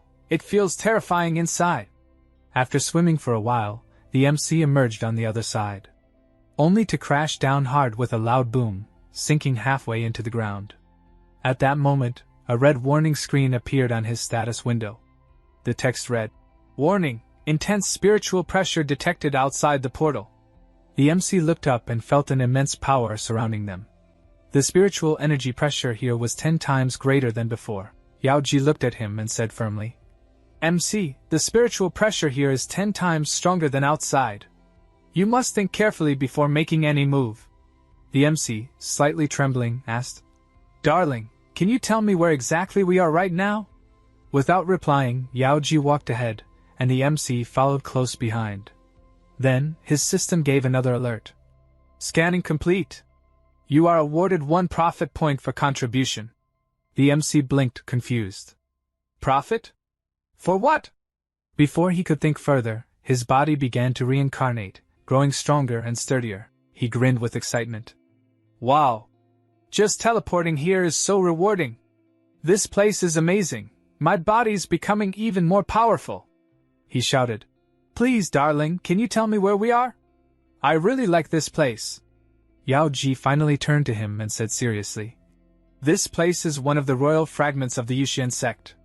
A hidden domain where the sect's weapons are stored." The MC thought to himself, "A high-secret fragment. This hidden realm must be one of the 3,000 minor worlds." He listened carefully as Yao Ji continued, explaining that the main world was connected to the cultivation resource realms, and most of its landscapes were built using outputs from these secret areas. The MC concluded in his mind, "So every world has its opposite, its counterpart realm." Then he asked aloud, "Darling, can you tell me, this secret domain of our Yuxian sect, what exactly does it originate from?" Gripping her sword tightly, Yao Ji answered in a solemn voice. "The heavenly star treasure," she explained further. "Every 100 years, a heavenly star treasure is born within this secret area.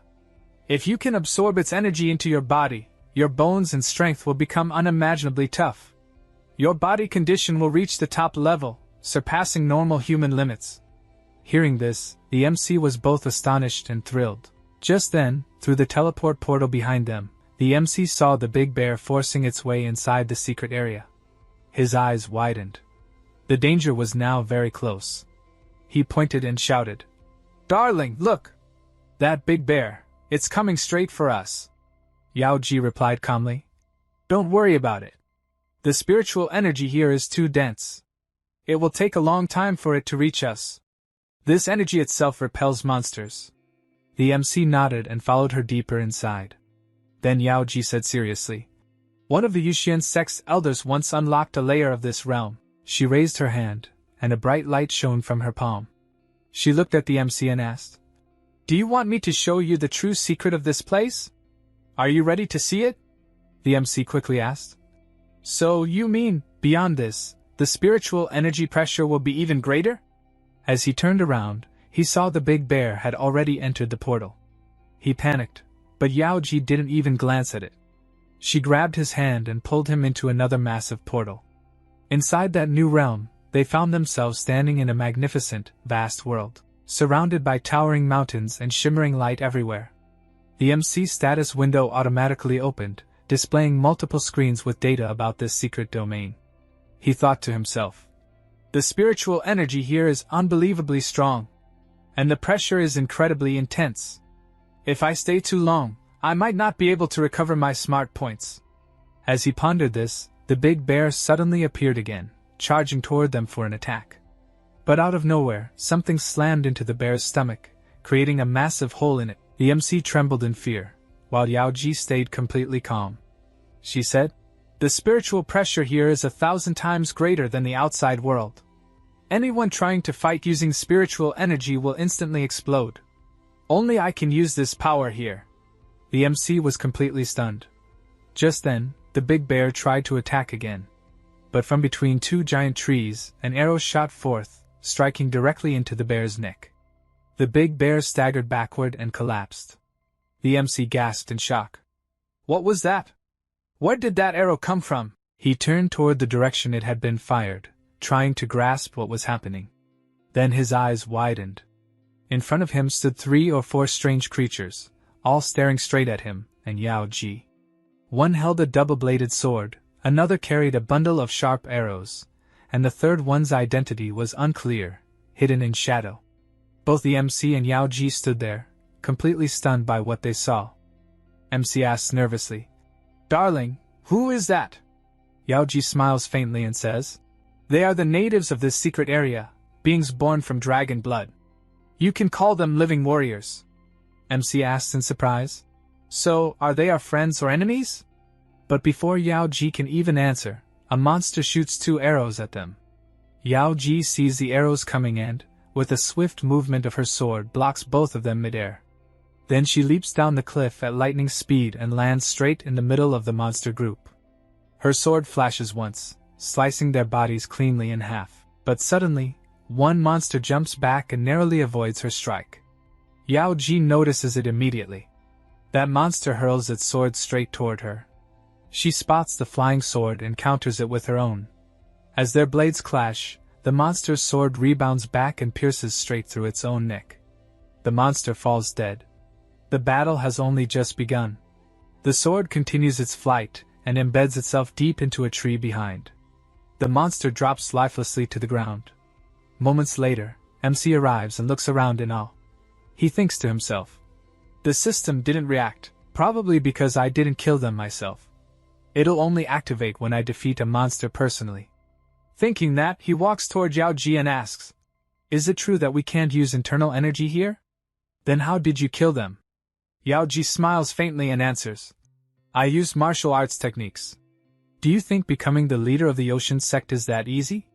To be a leader, one must not only master martial arts but also obtain the Heavenly Star technique, found only in the Sunim forest. So tell me, are you truly qualified to be Ocean's leader?" Hearing her words, MC thinks to himself, "No wonder Yaoji holds such authority in the sect, though not everyone accepts her as the true leader. I remember from her memories that her parents were killed by monsters when she was a child. The Ocean leader saved her and took her in. That leader trained her, taught her techniques, and before dying, passed the position to her. But the sect still hasn't fully recognized her leadership." While MC is lost in thought, Yaoji suddenly grabs his hand and pulls him toward her.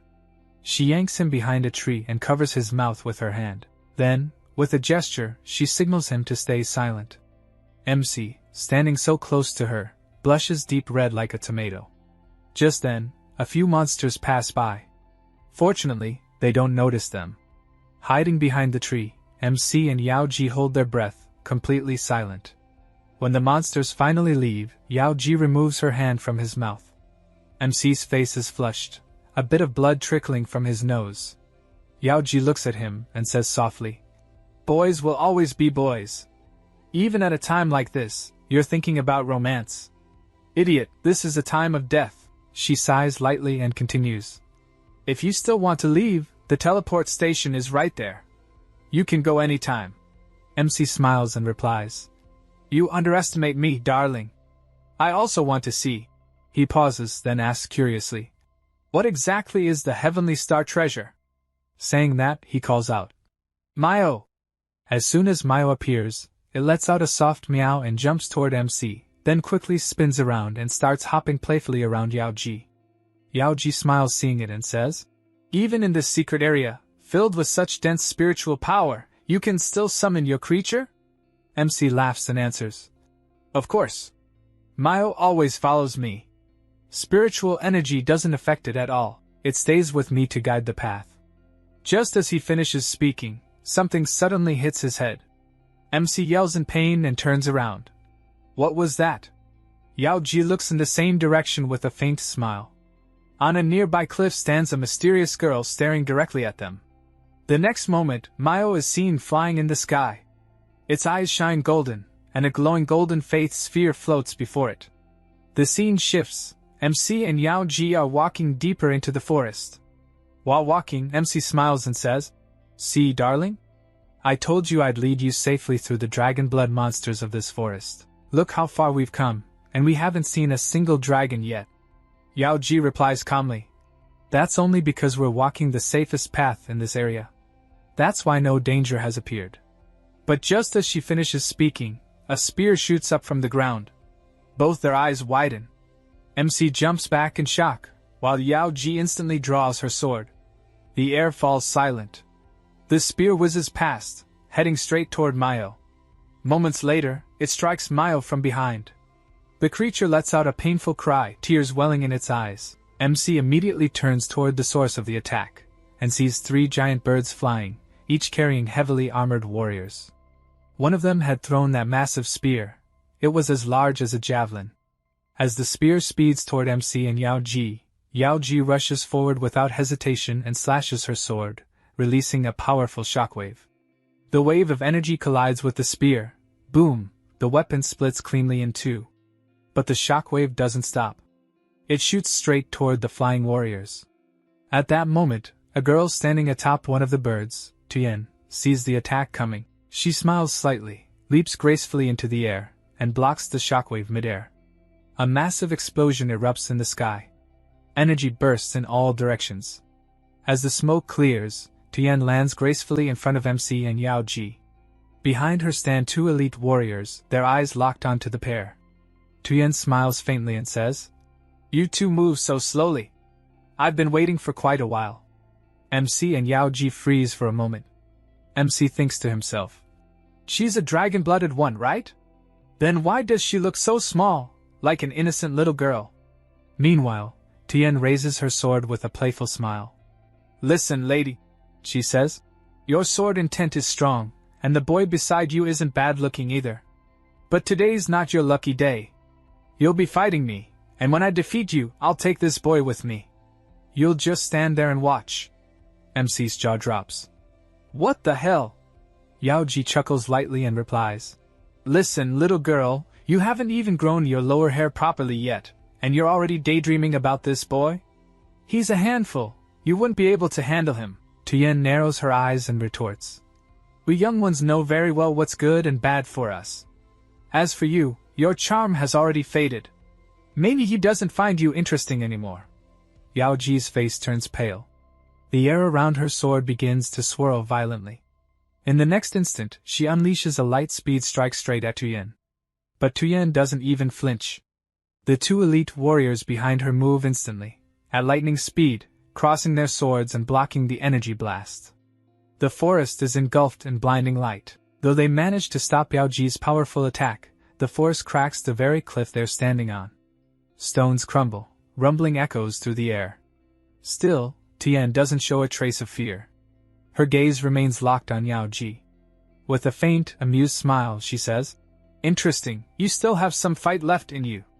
The 2 elite warriors then thrust their swords into the ground, and their energy tears open a deep rift between MC and Yao Ji, as if splitting them into separate worlds. Yao Ji glares at Tian across the chasm, while Tian simply smiles, letting her hair flow freely in the wind. MC looks at the rift ahead and thinks to himself, "This is insane. That girl's power is unbelievable." Yao Ji grips her sword tightly and charges toward Tian again. As her blade clashes against Tian's body, a sharp metal-on-metal sound echoes, startling Yao Ji. She thinks, "Am I not able to cut through her armor?" Even though her sword clearly hit, there isn't a single scratch or wound on Tian's body. Tian swiftly spins her sword and counterattacks with immense force. Yao Ji gracefully leaps back to dodge and retreats a few steps. Looking at Tian, she asks, "Have you really mastered the Heavenly Star technique?" Tian replies coldly, "Don't think that the Heavenly Star technique belongs only to humans. It can be our technique too. It's how we draw you people here. Generation after generation, we've used it to lure and fight your kind." Hearing that, MC grows even more anxious.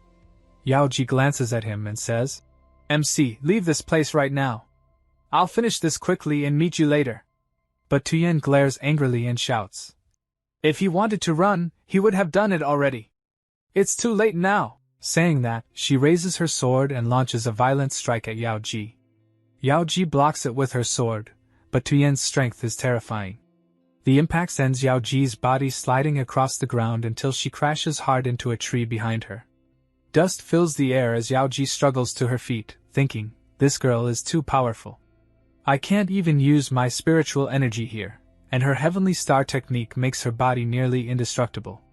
Just then, Yao Ji's eyes widen. MC is now standing in front of her, protecting her. Tuyen smirks and says, just because you look handsome doesn't mean you can protect her. MC replies calmly but firmly. Do you really think I'm that weak, that I can't even protect her? Tuyen chuckles. You're cute, I'll give you that. But standing in front of me only means one thing, calling death upon yourself. The next instant, she rushes forward at lightning speed, aiming her fist directly at MC's face. But just before the strike lands, MC activates his system. A bright blue light flashes from his wrist, and in the blink of an eye, a futuristic rifle materializes in his hand. Tuyen's eyes widen in shock. She mutters, What is that thing? MC says nothing. With a cold, focused look, he aims directly at her and pulls the trigger. Boom! The rifle fires an energy-filled bullet at sonic speed. It pierces through the air and slams into Tuyen's arm. For a brief moment, the entire battlefield freezes. The impact is so strong that Tuyen is thrown backward. One of the warriors behind her screams, Lady Tuyen! Through the smoke and swirling energy, Yao Ji watches in shock, thinking, this place is filled with heavy spiritual energy. MC may have martial skill, but what he just used, it's something completely different. She narrows her eyes and whispers, If I remember correctly, that girl Tuyen is a practitioner of the Heavenly Star treasure body, but she hasn't yet developed her full cultivation power. Maybe that's why MC's attack destabilized her. Tuyen stands up, clutching her injured shoulder. Her expression changes, shock replaced by fury. She glares at her subordinates and growls. What kind of weapon was that could wound my body? Then, burning with anger, she charges toward MC. MC reloads his sniper calmly, ready to fire again, but before he can pull the trigger, Tuyen appears in front of him and slices the rifle clean in half. I won't give you another chance to attack, she yells, slashing at him furiously. MC dodges swiftly and tosses a smoke grenade toward her. Tuyen cuts the grenade in two, but a moment later the pin pops, and thick smoke fills the air. MC uses the smoke as cover to retreat. Seeing this, Tuyen growls in rage and starts swinging her sword wildly. Her slashes are so powerful that the trees around them are sliced apart, dispersing the smoke. Let's see where you run now, she shouts, unleashing another devastating strike. Yao Ji, watching, gasps in disbelief, her eyes widening. Tuyen smirks and says, Let's see how you block my crazy dragon sword energy. But to her surprise, MC survives the attack. He stands firm, glowing faintly with golden light, his golden body activated. Tuyen's eyes widen in pure astonishment. Even Yao Ji stands frozen, thinking, how is this possible? There's heavy spiritual pressure here, yet he's still using energy, and he's alive? MC smiles calmly and says, Your spiritual pressure doesn't affect me. Tuyen narrows her eyes. Alright then, let's see how strong your turtle shell really is. Can it withstand my full power? MC smirks, raising his weapon again. You're right, he says. My HP can't endure endless attacks. But who said I won't strike back? He fires again. Even without HP, my pistols still work. In the next scene, we see Tuyen blocking the incoming bullets with her sword, but each hit shakes her arms violently.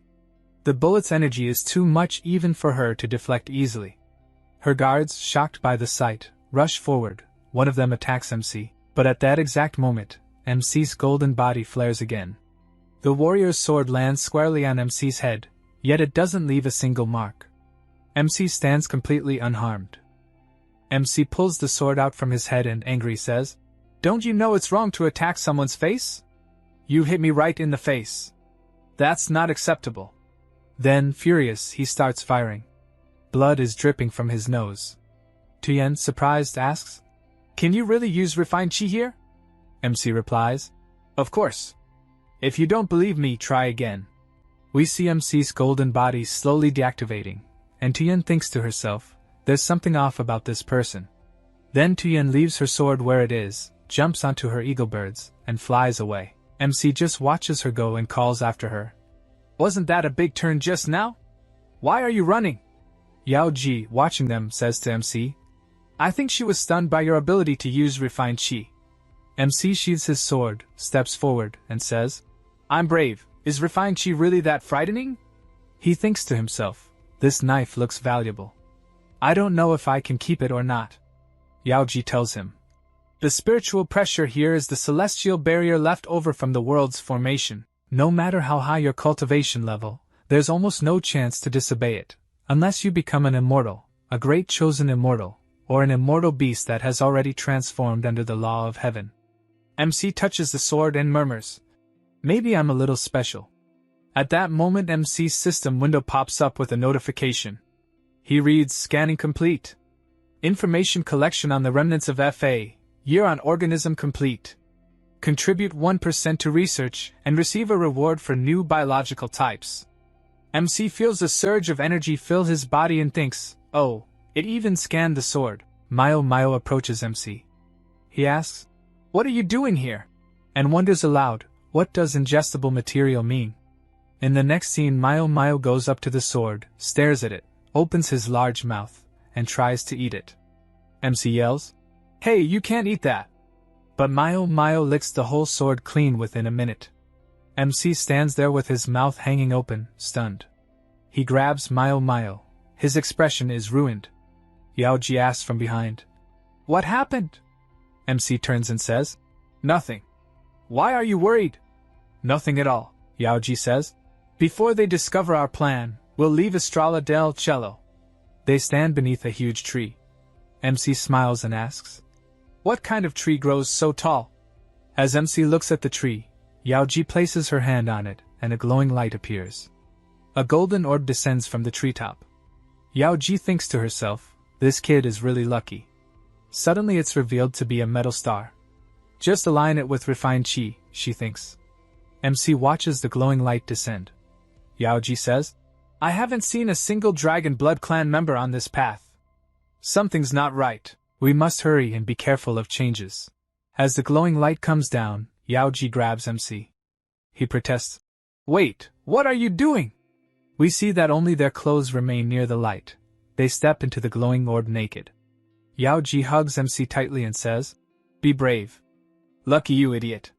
When Yao Ji hugs MC, a large amount of energy flows into him. In the next scene torrents of energy are shown. Yao Ji also receives energy. MC stands before her. Both of them float in the air. Then the stone layer on MC's body begins to crack. As it breaks, MC presses his hand to his chest and says, what is this? This disgusting feeling. Yao Ji, dressing and looking back at MC, says, this is the impurity in your body's spiritual resistance.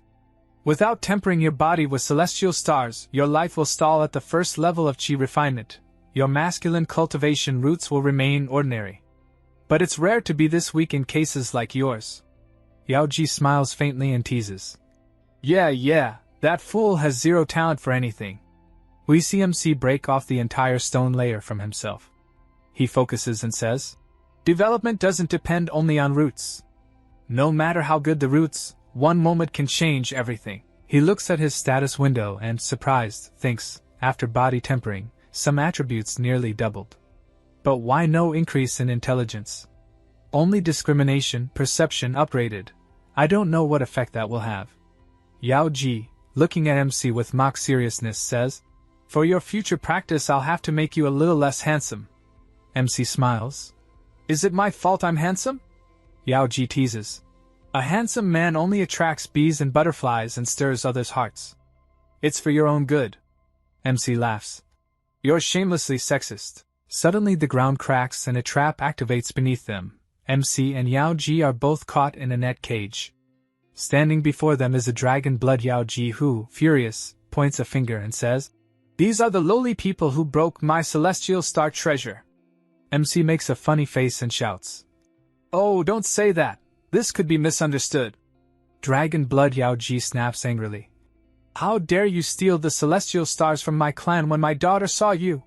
Shoot them. As the arrows fly toward the cage, MC activates his golden body with refined chi, presses Yaoji to his chest, and covers her. The arrows strike but reflect and bounce back. MC thinks, the arrows aren't even sticking. Is this an effect of the second chi realm? Yaoji jumps and slashes at the cage with her sword, but not even a scratch appears. MC wonders aloud, is gas coming from the bones? And shouts, Darling, something's wrong with these bones. Dragon Blood Yaoji looks at MC and says, Surrender quickly and you can still earn your bread. Otherwise, I have hundreds of ways to kill you. Tien, smiling, says, I want that handsome man. I'll take him away like a large bird. MC laughs. This girl never loses, no matter how hot she is. MC, angry, says, Don't dream too far. And begins firing. Where bullets hit there are blasts and smoke everywhere. Tien, Dragon Blood Yaoji, and their guards hide behind a large rock. A grenade comes their way, they panic and it explodes where they stand. Dragon Blood Yaoji screams in fury. Ring the bell and summon the spirits of sacrifice. I want the spirits of sacrifice to devour their souls. The scene shifts, and we see the same giant tree under which the MC and Yaoji are resting. Both of them look up in astonishment. Tuyen smiles and says, Handsome man, surrender now. Then maybe I can help you beg for mercy. Otherwise, when the spirit of sacrifice of our clan arrives, you'll have only one path left. Your spiritual soul will be destroyed. Hearing this, Dragon Blood Queen looks toward her daughter and warns, Don't be fooled. The sacrifice has already been placed upon the altar. The spiritual sacrifice won't let him go. We then see Yaoji looking upward. The MC glances around and asks her, Darling, what are you talking about, this spiritual sacrifice? Yaoji explains to him. The sacrificial spirit is a power that protects our race. It manifests in the form of a powerful ancient beast. Just then, fierce winds begin to blow, and amidst them, a gigantic shadow appears, so enormous that everyone is left speechless. The MC stretches his hand forward and thinks to himself, What tremendous power! Then, just as suddenly, the wind stops, and everything turns calm again. They look up and see, on top of their cage, a small, cute bird sitting there. Yaoji and the MC stare at it. The MC frowns and says irritably, That big girl was incredible, and now she's a chicken? We see him holding the bird jokingly in his hands. The bird shouts angrily, Fool! How dare you call the mighty king a chicken? Kneel and confess your sins now. Behind him, Yaoji stands completely blank, her wide eyes fixed only on the MC.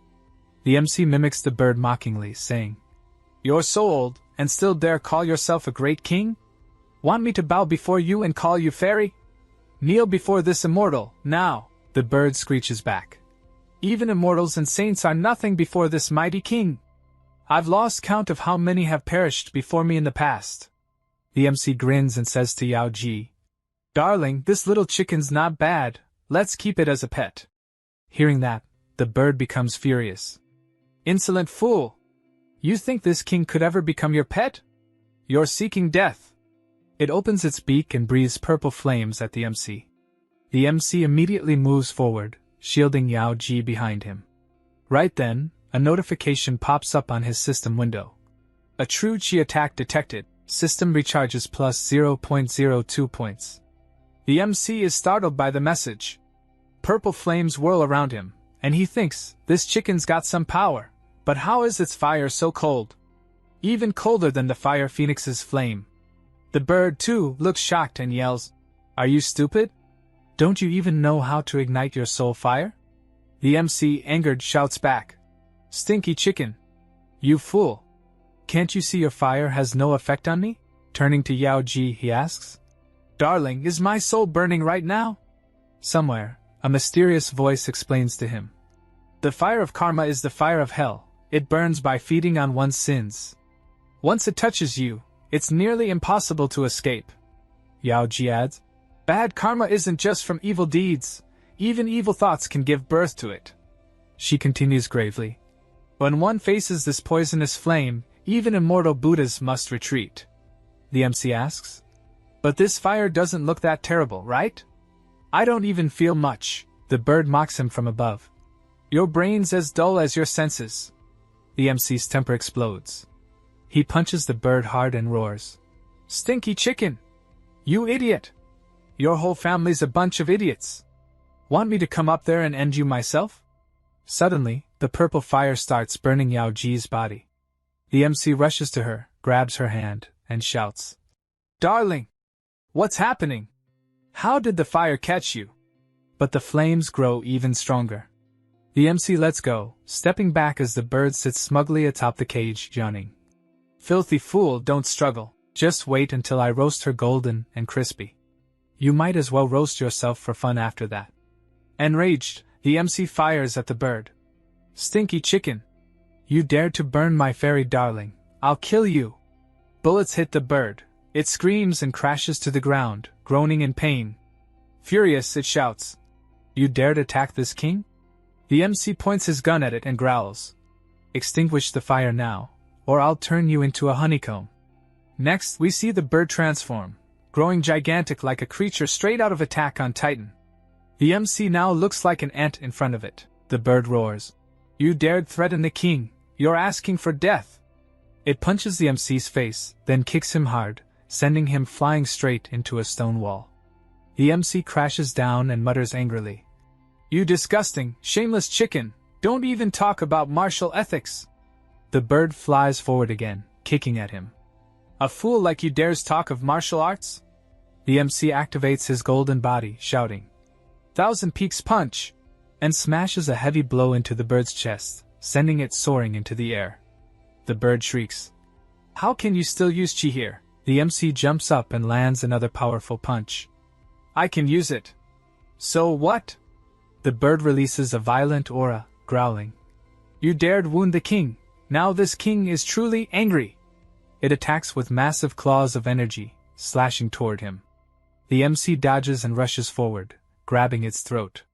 Naughty chicken, extinguish my darling fairy's fire right now, or I'll shoot you dead. The bird growls. I can only use karmic fire. It cannot be extinguished. The MC turns toward Yao Ji. What? It can't be put out. While he's distracted, the bird slips free and flies off, laughing. You fool! This is the law of Karma Avenue. Even the great Lord of Heaven couldn't stop it. The MC glares and starts firing at the fleeing bird, but it dodges the bullets and mocks him. You can't kill me! I'm offended now. The MC clenches his gun and yells. Stinky chicken, get back here! Outside, the bird laughs hysterically.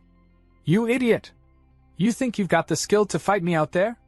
The MC prepares his punch and slams it against the cage. The bird scoffs.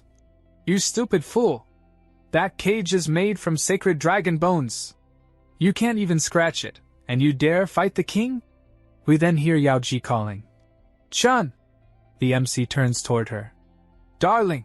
We see that the purple fire has completely engulfed Yao Ji. The MC rushes to her side, thinking, what should I do? The system only protects me, it doesn't extinguish others' flames. Meanwhile, the Chicken King smirks. Perfect timing. Soon this king shall dine. Suddenly, Meow Meow appears in front of the MC. The MC thinks, how did he show up? Did eating that sword make him stronger? Pointing to the cage, the MC shouts. Go, Meow Meow! Eat that cage completely! Meow Meow roars fiercely and charges toward it. In the next scene, we see Meow Meow gnawing on the cage. The Chicken King is horrified. Naughty beast! You dare eat the king's cage? Watch my claws!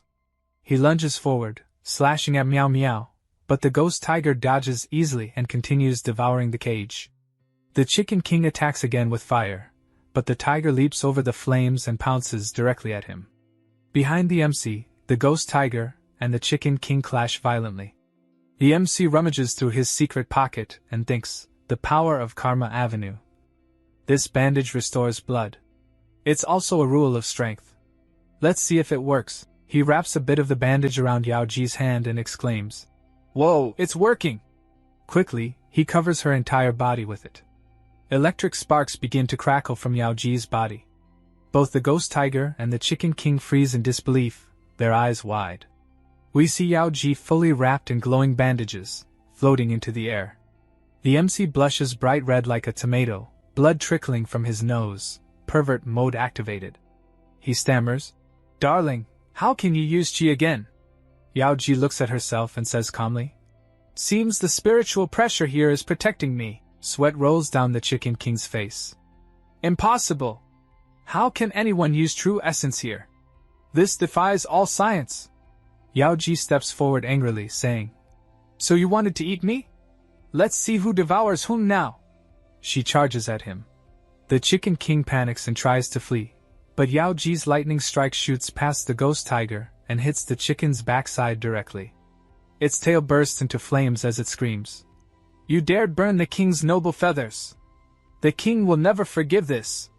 The MC walks up behind Yaoji and mutters, "Darling, is this chicken's bloodline really that weak?" Yaoji mounts her flying sword and replies, "That red bird is actually an ancient relic. Though its strength has degraded to the foundation building stage, if we use our true essence cultivation wisely, we can subdue this king. The beast's blood value is immeasurable. This time, we must capture it." The scene shifts. We see MC and Yaoji flying on their sword, while below them the Chicken King soars upward toward them. Then Yaoji raises her hand and attacks the Chicken King with her thunderstrike palm, and the bird crashes straight into the ground with a loud explosion. Smoke fills the entire area. Yaoji and MC descend, landing where the Chicken King had fallen. Yaoji looks around and says, "So, he already escaped from here." We then see the ghost tiger, drooling hungrily.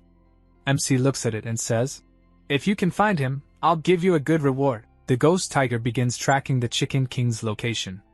We see the Chicken King appear near a waterfall, and after reaching the pool below, he dives straight into the water and disappears. MC watches all this and thinks to himself, that little dragon-blooded chicken must be relying on this spiritual spring for self-healing. There's something special about that bird. Soon after, Yaoji and MC arrive at the same place. MC steps forward and says, "Darling, that chicken is hiding here." Yaoji nods and replies, "All right." At that moment, a notification pops up on MC's system window, and he thinks, is this new pressure in the area normal? Meanwhile, Yaoji walks towards some stone minerals, examining them carefully. MC asks from behind, "What exactly is that?" Yaoji picks up one mineral stone and says, "This is the raw ore of Taijingjing. Across the Great Mountains there hasn't been a new mineral deposit discovered in nearly 1,000 years. MC smiles, claps his hands, and looks excitedly at the stone. "Besides this, there's also Taishu Profound Stone and Tai Bai Ling Jin veins. So many mines, darling. Are we about to become rich?" Just then, a loud voice booms from above, the Chicken King. Both of them look up as he shouts, "You two little thieves! How dare you chase me into my own cave? The Reiki pressure here is normal. Let's see how you fight me now." The Chicken King swoops down and attacks them with his claws. Yaoji immediately draws her thunder sword and counterattacks with a strike of lightning. Smoke fills the air again, and through it we glimpse the Chicken King. At the same time, we see Yaoji standing behind MC. MC activates his golden body and says coldly, "Dirty chicken, I finally found you." The Chicken King, furious, charges forward and roars, "How dare you insult this king, you filthy brat!" But before he can reach MC, the ghost tiger suddenly leaps from behind and grabs the Chicken King tightly. The Chicken King yells, "Who dares?" But before he can finish, we see a grenade in the ghost tiger's mouth, and it explodes. Both the Chicken King and the ghost tiger are caught in the blast. The Chicken King tumbles out of the explosion, covered in soot and fury, shouting, "You lowly, shameless little thief! You've truly humiliated me! Die!" Just then, MC pulls a frying pan out of his cigarette pocket and slams it right onto the Chicken King's face. The Chicken King crashes straight to the ground, lying there battered and broken. He looks up weakly and groans, "What kind of magical weapon is that?"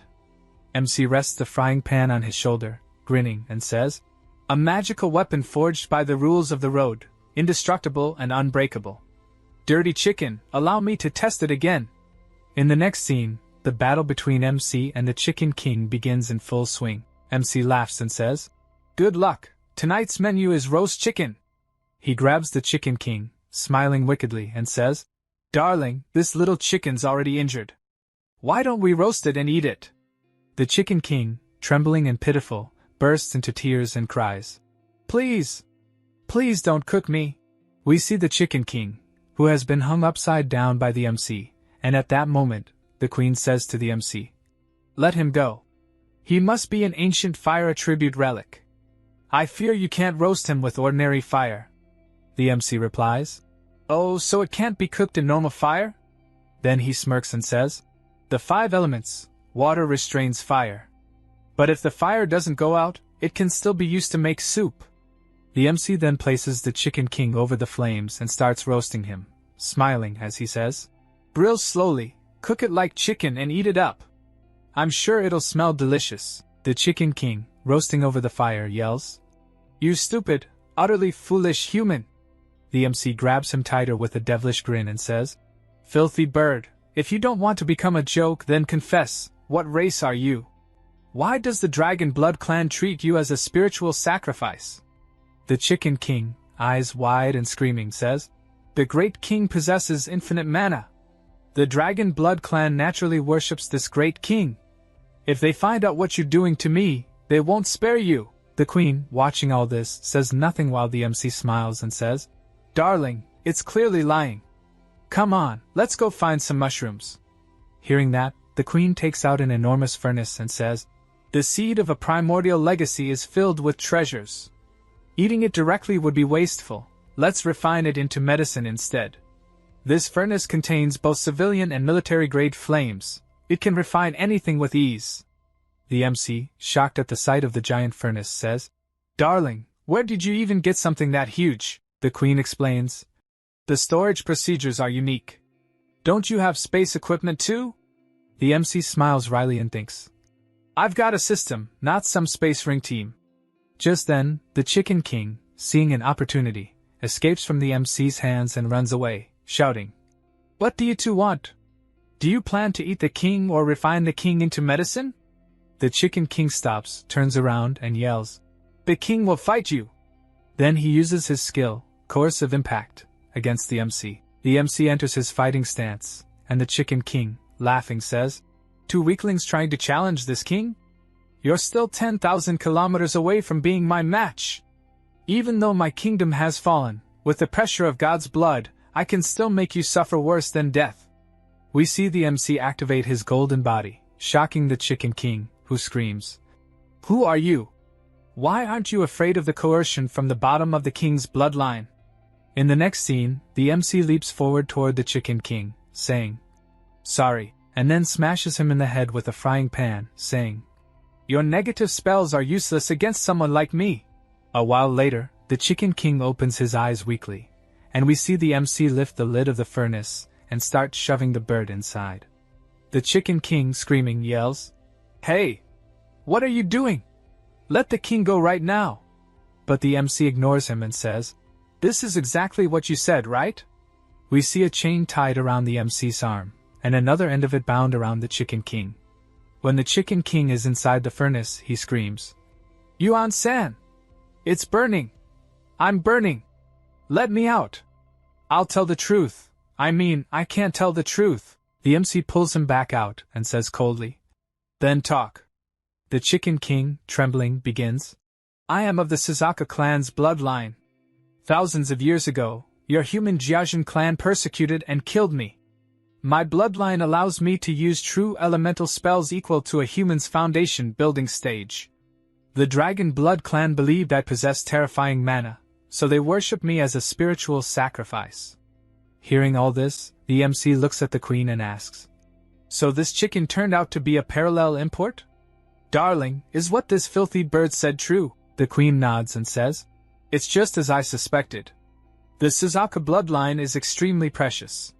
Even a single drop can make a genius immortal. If we complete the refining process, I don't even know what kind of heaven-defying elixir we might obtain. The MC grins and says, Then let's refine it. As the MC tries to push the Chicken King back into the furnace, the bird starts jumping around, screaming, Don't refine me! Didn't you say you wanted me as a spiritual pet? Fine. I agree. Just let me out. The MC ignores him, shoving him inside again, saying, You dirty little chicken, do you really think you're worthy of being my pet? Any last words? If not, I'll close the lid. The Chicken King, crying, says, Wait a minute. I know there's a great secret in this heavenly cave. Let me out, and I'll take you to the treasure left behind by the ancient growers thousands of years ago. Hearing that, the MC smirks, and we see the Queen glancing curiously at him. Then we see the Chicken King lead the MC and Queen into the secret cave he mentioned, saying, The treasure is right here. The Queen, stepping forward, says, Hurry up. We've already been in the secret realm for a full day. If Yaozu really attacked the mountain gate, the war must have already started.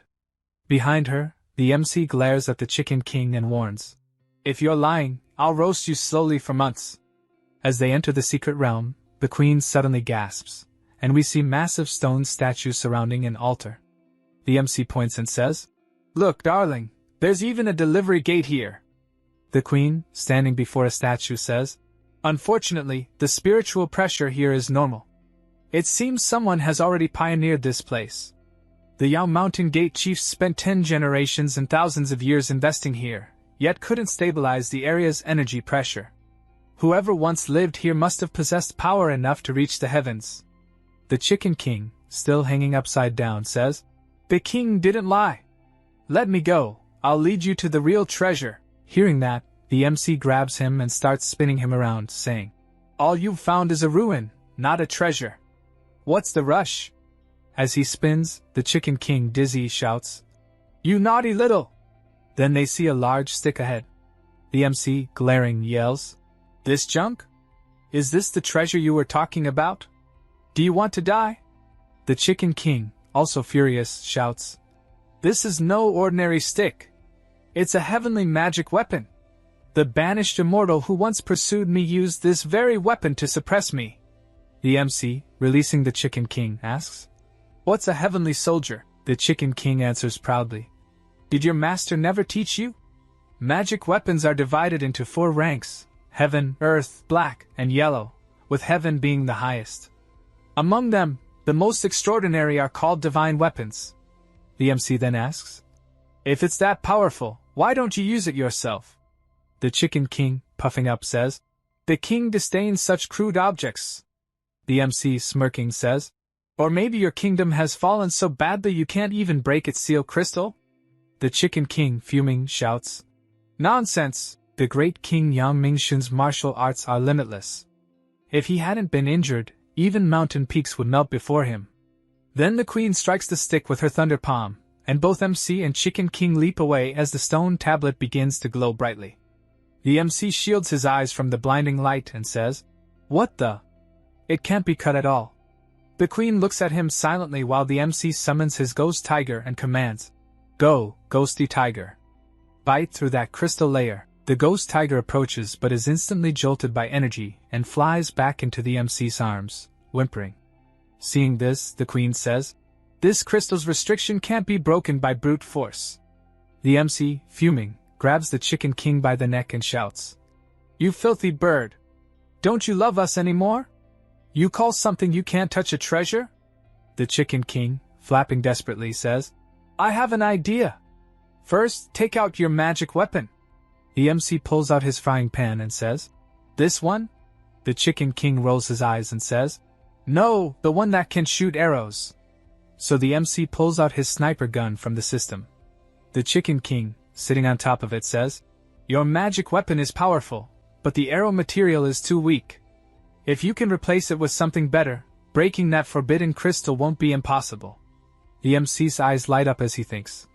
In this world, cultivators have high defense, and ordinary bullets can't even scratch them. But if I replace the bullet with a special warhead, one that pierces, bleeds, and spreads poison, wouldn't it be invincible? Then the MC asks the Chicken King, Tell me, where can I find better material? The Chicken King, perched on the sniper rifle and grinning, replies, You already have the swallowing tiger, a rare beast. Why worry about materials? We see that the ghost tiger is still crying, and the MC looks at him and says, Devouring tiger, are you talking about your race?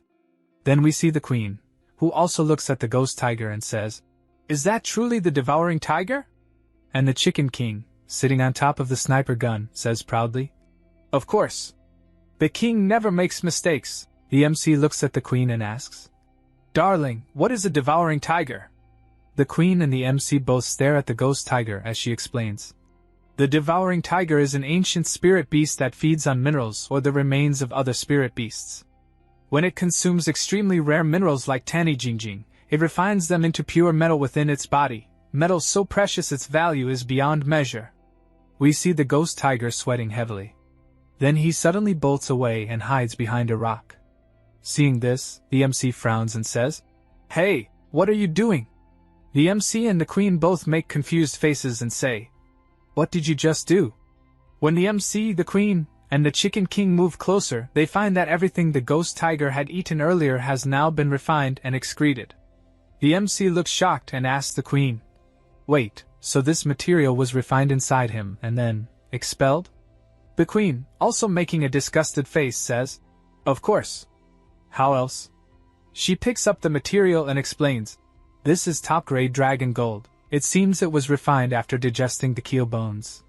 The Chicken King looks at the shining metal and laughs, saying, "Dragon gold, sharp and indestructible. Your luck is truly remarkable." The queen asks the Chicken King, "How much dragon gold is needed to make arrows?" The Chicken King raises a finger and says, "Just one piece is enough." The queen hands one small piece to the MC and says, "This piece is yours." Then smiles and stores the rest in her storage ring, saying, "And the rest are mine." The MC takes his piece in hand, smiles, and thinks to himself, "A good refining ability, but in the end, it's still poop." The Chicken King lifts the material into the air with his purple fire and says, "I originally wanted to refine the Jingjing or into arrows, but using dragon gold is even better." After refining it, he hands the finished piece to the MC. The MC loads the dragon gold bullet into his magazine, fits it into the gun, reloads, aims carefully, and fires. The bullet flies straight into the barrier, and a massive explosion follows. The MC watches the blast and thinks, "This bullet is insanely powerful." He looks toward the queen. The queen says calmly, "Your attack, even with a mid-stage gene and cultivation base, cannot be stopped by normal defenses. In the future, if anyone dares underestimate your dual-core cultivation, they'll suffer a heavy loss." The MC folds his hands with a pitiful face and says, "Darling, please give me a few more pieces. I'll make more bullets for protection." The queen gives him a smug smile and says, "No way. All the dragon gold is mine. You already have the sky-devouring tiger, don't you? Just train slowly." The MC protests, "But the dragon gold was refined by my tiger. Can't you at least give me half?" The queen says firmly, "If I say no, then it's no." Meanwhile, we see the Chicken King holding a small piece of the material in his claws, laughing slyly to himself, thinking, "These idiots don't even know I diluted the dragon gold with impurities." Then the queen, MC, and Chicken King all look toward the glowing barrier. Seeing it shine brighter, the MC says in confusion, "Why isn't it breaking?" He grabs the Chicken King and squeezes him, shouting, "Didn't you say dragon gold could break the barrier? Why isn't it working?" The Chicken King sweats nervously and says, "Impossible. By my calculations, this barrier shouldn't be unbreakable." Suddenly, cracks begin to appear across the ground near the barrier. The MC panics and quickly backs away. The Chicken King yells, "See? I told you it works." The MC, still holding him, snaps, "You dumb chicken. This thing weighs 10 tons. The queen then says, "Since it's not opening fully, leave it here for now. Let's return to the mountain gate first, deal with the monster race, and we'll come back later when there's a chance." The MC glances at the barrier and mutters, "This looks like a tail." Then he takes out his frying pan from his secret pocket, raises it high, and strikes the barrier hard. With a loud clang, the barrier shatters, and the stick inside begins to glow. The queen and Chicken King both stare in shock. The MC stands near the glowing stick and thinks, "Ling Yang. I think I've heard that name somewhere." As he approaches it, he says, "Why is it so small?" The queen comes closer and asks, "How did you even break the barrier?" The MC points at the stick and says, "It's basic physics. called Rupert's tears. Internal tension in glass gives fragile objects immense strength, but the glue or base is always the weak point. The queen nods slightly and reaches out to touch the stick, saying, "Heavenly soldiers." But the moment she touches it, she gets a massive electric shock and is thrown back violently. "Darling!" the MC yells, rushing toward her. The Chicken King flies near the stick and smirks, saying, "Heaven-level divine weapons recognize their own masters. Do you common mortals think you can control one?" He then touches the stick himself and declares, "Dear baby, from today onward I, the king, shall be your lord." But instantly a surge of power blasts him away, slamming him into the ground. As he falls, he mutters weakly, Why would you reject your king?" Then we see the MC's system begin scanning the stick. The MC thinks, "It can be scanned? It must be an important rules-based tool." Suddenly a system notification appears, "Important rule item detected. Main mission unlocked." At the top of the world. Objective: gather sufficient world information, including biological specimens, spatial data, and rare items. Reward: upon reaching 100% mission contribution, you can launch a world shuttle and return to your home world. Current completion 5%. The MC, now serious, thinks, so the main quest finally unlocked. All that data the system gathered before. It was for this mission. Another notification pops up. Main task cannot be paused once initiated. You must complete at least 8% contribution value daily or face punishment. Failure 3 times consecutively will result in character deletion. The MC frowns and thinks, if I fail, I'll be deleted? Damn ghost system. Every time it wants data, it throws me into bloody battles. Does that mean I need to upgrade to fixed PK level soon? He reaches toward the stick, thinking, if this task requires it, I have no choice but to accept it. As he grabs the stick, a golden aura bursts out, forming a swirling tornado around him. The queen, seeing this, shouts, "Let go! That magic weapon will burn you alive!" But the MC's golden body activates, and he thinks, the Lingyang stick, recognized by my system. It must be crucial. I have to claim it. The golden aura spirals violently. The Chicken King watches nervously, then, boom, a massive explosion erupts. The Chicken King yells, "Stupid fool! You deserve it for being so greedy!" When the dust settles, we see the MC has been thrown across the ground, landing near the queen. The queen stands up slowly, looking ahead, and gasps in shock. Because now, the Lingyang stick is being held by someone else, its true owner. The Chicken King's eyes widen as he thinks that's him. His avatar remains sealed for 10,000 years without dispersing. The queen also stares and thinks, how is this possible? How can a human possess such a terrifying aura? The MC struggles to his feet and asks, "Hey, who are you?" Then he frowns and adds, "Do you even know that whoever comes late comes last?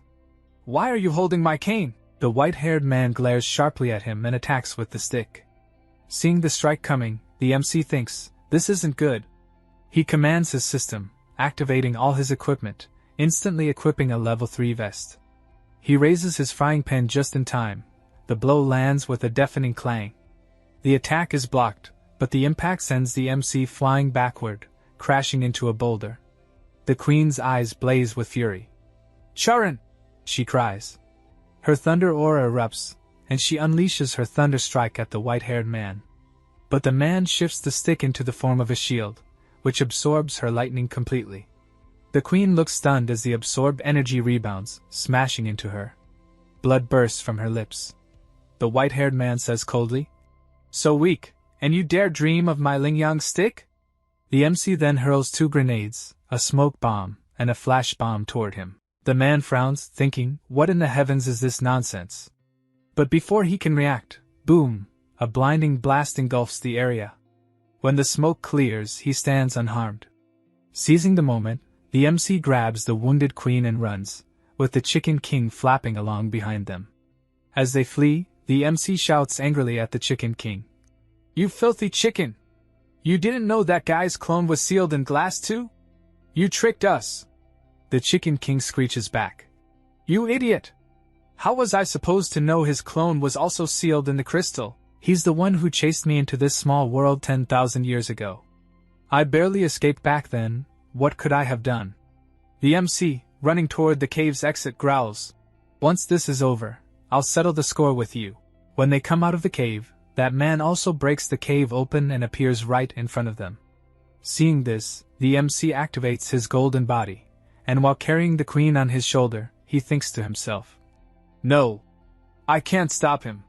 The MC leaps forward, rushing toward the white-haired man, pulls out his frying pan, and tries to attack him. But the man forms a hand from his stick and grabs the MC. Seeing this, the white-haired man says coldly, "Useless tricks." While the man's stick is still holding the MC shouts, "Ghost Tiger, come out!" Immediately, Ghost Tiger appears and jumps onto the white-haired man's head, biting into his hair.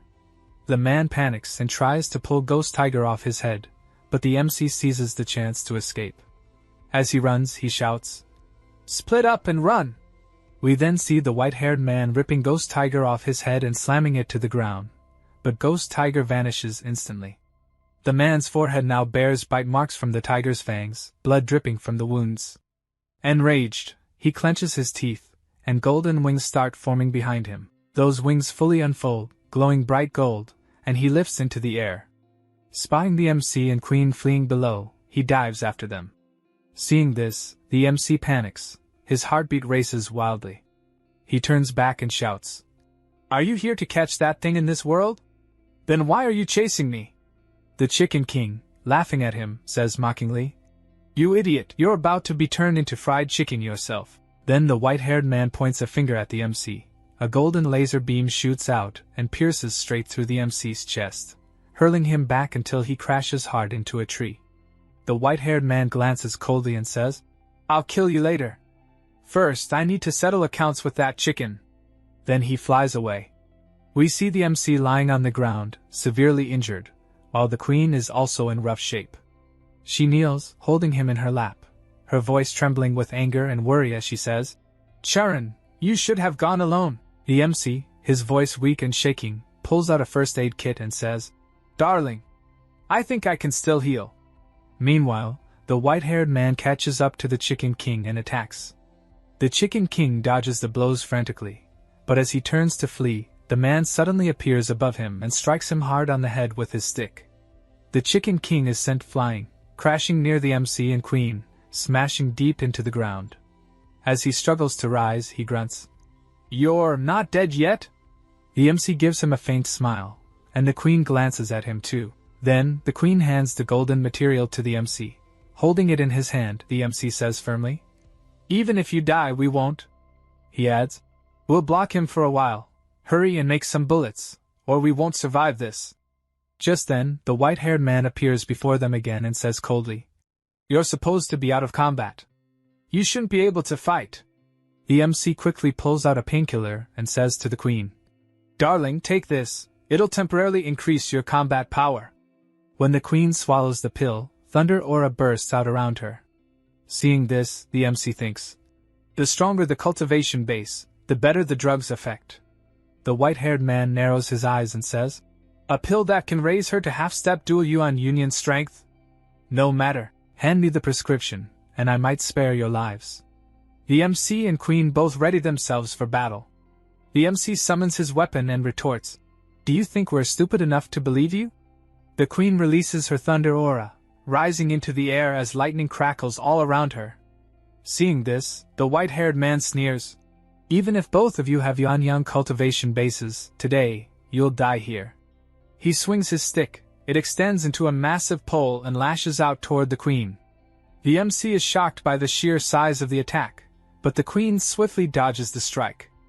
When the stick strikes the ground, a massive impact wave erupts, but the MC and the queen narrowly dodge it. The queen flies upward on her thunder sword, holding the MC behind her. The MC looks at the explosion below and says, "That's too fierce. If I hit that, I'll be turned into gravy." As they soar through the air, the Chicken King appears from behind, holding a magazine in his hand. He shouts furiously, "You too! You destroyed my heaven and my fortune!" The MC, also enraged, yells back, "Shut up! That pervert will come out any second now. Are the bullets ready?" The Chicken King throws the magazine toward the MC and says, Time is short. I only made 3. The MC catches the magazine, loads it into his gun, and thinks, only 3? Then I'll have to ride this out perfectly. Then we see the Chicken King suddenly freeze, shocked, as the Queen also looks ahead. In front of them stands the white-haired man, having reappeared. The MC turns and sees him too. The Chicken King immediately turns to run and shouts, "Fight first! The king will lead later!" But before he can escape, a golden laser beam shoots straight into him. The Queen and MC both panic as they watch the Chicken King crash down from the sky, smashing into the ground below. The attacker, of course, is none other than the white-haired man, his stick now glowing with power, fused into that attack. Seeing this, the MC thinks, that Lingyang's stick is so strong, it can amplify that pervert's body power to this level. The man then removes a sticky golden layer from his hand. It turns into liquid, and new wings of light form again behind him. He says coldly, "If you want to survive, surrender the prescription." The MC glances toward the Queen and says, "Darling, this guy's cruel, and this time, he's serious." At that moment, the Queen grabs the MC's waist with her blue cloth, pulls his hand into hers, and draws him closer behind her. Holding his hand tightly, she says, "Then let's fight together." The MC nods, aims his gun, while behind him, the Queen channels her aura into the weapon. Meanwhile, we see the Chicken King lying on the ground, surprisingly unharmed. He stands up and says, "Luckily, I collected dragon gold to forge this shield, otherwise, I'd be fried." He looks up and sees a brilliant light in the sky. His eyes widen, and panic fills his face. For above, the bullet filled with the Queen's thunder aura hits the white-haired man directly. A massive surge of energy and aura bursts out. The Chicken King, frightened, starts running and shouts, "Good boy! What a blind dog! You've got to play first," said the king. The MC and Queen are still on the thunder sword, the MC still aiming his gun. When the smoke clears, the white-haired man is completely unharmed. He had formed a golden shield with his wings, and as he lowers it, not a single scratch marks his body. The MC stares in disbelief, thinking, "How is that possible? Can't we move him even together?" The white-haired man's anger boils over. He roars, "You too will die today!" The MC and Queen quickly flee. The Queen says as they run, "There's no spiritual pressure here. We can't beat him. Let's retreat and make a plan." In the next scene, they fly out of the barrier. The MC asks, "Darling, do you think that pervert fears the spiritual pressure outside?" The Queen replies, "Unless he's truly the Luo Jingjian, ignoring Ryatsu is impossible." As they escape, a flaming arrow comes toward them. The Queen strikes it down with her thunder strike, exploding in midair. The MC gasps, "Darling! What was that?" Then, the Dragon Blood Queen's army arrives. The Dragon Blood Queen, standing proudly atop a giant eagle, declares, "They have angered the spirits of sacrifice. They trespassed into the Forbidden Land and killed without mercy." The Queen frowns and says, "You're creating problems at the worst possible time." The two queens, the Queen and the Dragon Blood Queen, face each other. The Queen lifts the MC and launches a thunderstrike attack toward them. All of the Dragon Blood Queen's giant birds are struck down and burned to ashes, crashing to the ground. At that exact moment, the white-haired man also breaks through the shield and reappears. Seeing this, the MC says, "Darling, he's not afraid of the spiritual pressure. He's still chasing us." Without wasting a second, the white-haired man attacks the MC and Queen with his stick. As the massive strike comes toward them, the MC activates his golden body, raises his frying pan, and shouts, "Damn it! I don't even have money to buy armor. I can't take this hit." But before he can act, the Queen pushes him aside and slashes the incoming stick with her thunder sword. A massive blast erupts, blood sprays from the Queen's mouth as the impact knocks her back, and the stick spins violently in the air. The white-haired man recalls his stick to his hand and lands on the ground. In front of him now stand the Dragon Blood Queen and her army. The Dragon Blood Queen looks at him and says, "Are you the main body of our spirit of sacrifice? Thank you for helping us defeat the intruders." The white-haired man frowns inwardly and thinks, "Main body of the spirit of sacrifice? What are they talking about?" But he smiles and replies, "Yes, I am your spirit of sacrifice." Those invaders are seriously injured, go find them. The Dragon Blood Queen nods and orders her troops. Go! Find them! Then the white-haired man walks closer to her and asks, Where is your tribe? Show me. Meanwhile, the Chicken King, hiding behind a rock, thinks to himself, Damn it, that's just a clone. The main body must be just a strand of hair. And he dares to act like a king? His face twists with fury. These drags, how dare they? If that cruel clone wipes out the clan, where will I even find food? He rushes toward the forest, where the MC and Queen had fallen. As he runs, he mutters, Looks like I can't rely on those two idiots anymore. The Chicken King finally reaches the spot where the MC and Queen had crashed. Seeing them, he thinks, These two weak chickens, not good enough. We then see the Queen lying beneath the MC on top of her, both unconscious. The Chicken King realizes that the others are coming to search for them, so he enlarges his body, picks them both up, and carries them away. As he flies off, he thinks, In the end, to save those who trusted the king himself must step in. Then we see the next scene after a while. Flames are burning beneath a furnace, and inside it, within a pool of green liquid, the MC is submerged. The MC opens his eyes, gasps for air as he emerges, and sees that the Chicken King is pouring green liquid on him with a spoon. The MC, furious, shouts, Filthy chicken! How dare you try to burn me? The Chicken King, equally angry, replies, You filthy idiot! The king saved you. I wasted the Linquan spirit liquid to heal your wounds, and you still dare to shout like that? Then the MC looks around and says, Darling! Darling! Where are you? He notices bubbles rising from the liquid, and then we see the Queen slowly emerge. The MC rushes forward and says, Darling! How are you now? He notices a deep wound on the Queen's chest. From behind, the Chicken King explains, She was injured twice by the Lingyang stick. Zenli entered her wound and destroyed her vitality, preventing it from healing.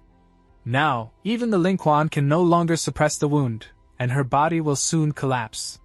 The MC quickly tries to purchase a first aid kit from his system, but a notification appears, insufficient points. Cannot be purchased. Smart point balance, 138. The MC thinks to himself, Worse, I've been using too much. I don't even have money left to buy medicine. He then glances at the Chicken King and thinks, Although it's not kind, there's only one way left. The MC looks at him and says, Brother Chicken, do you want to discuss something? The Chicken King frowns. What are you planning to do? The MC points his finger elsewhere and says, Oh look, that beast is over there.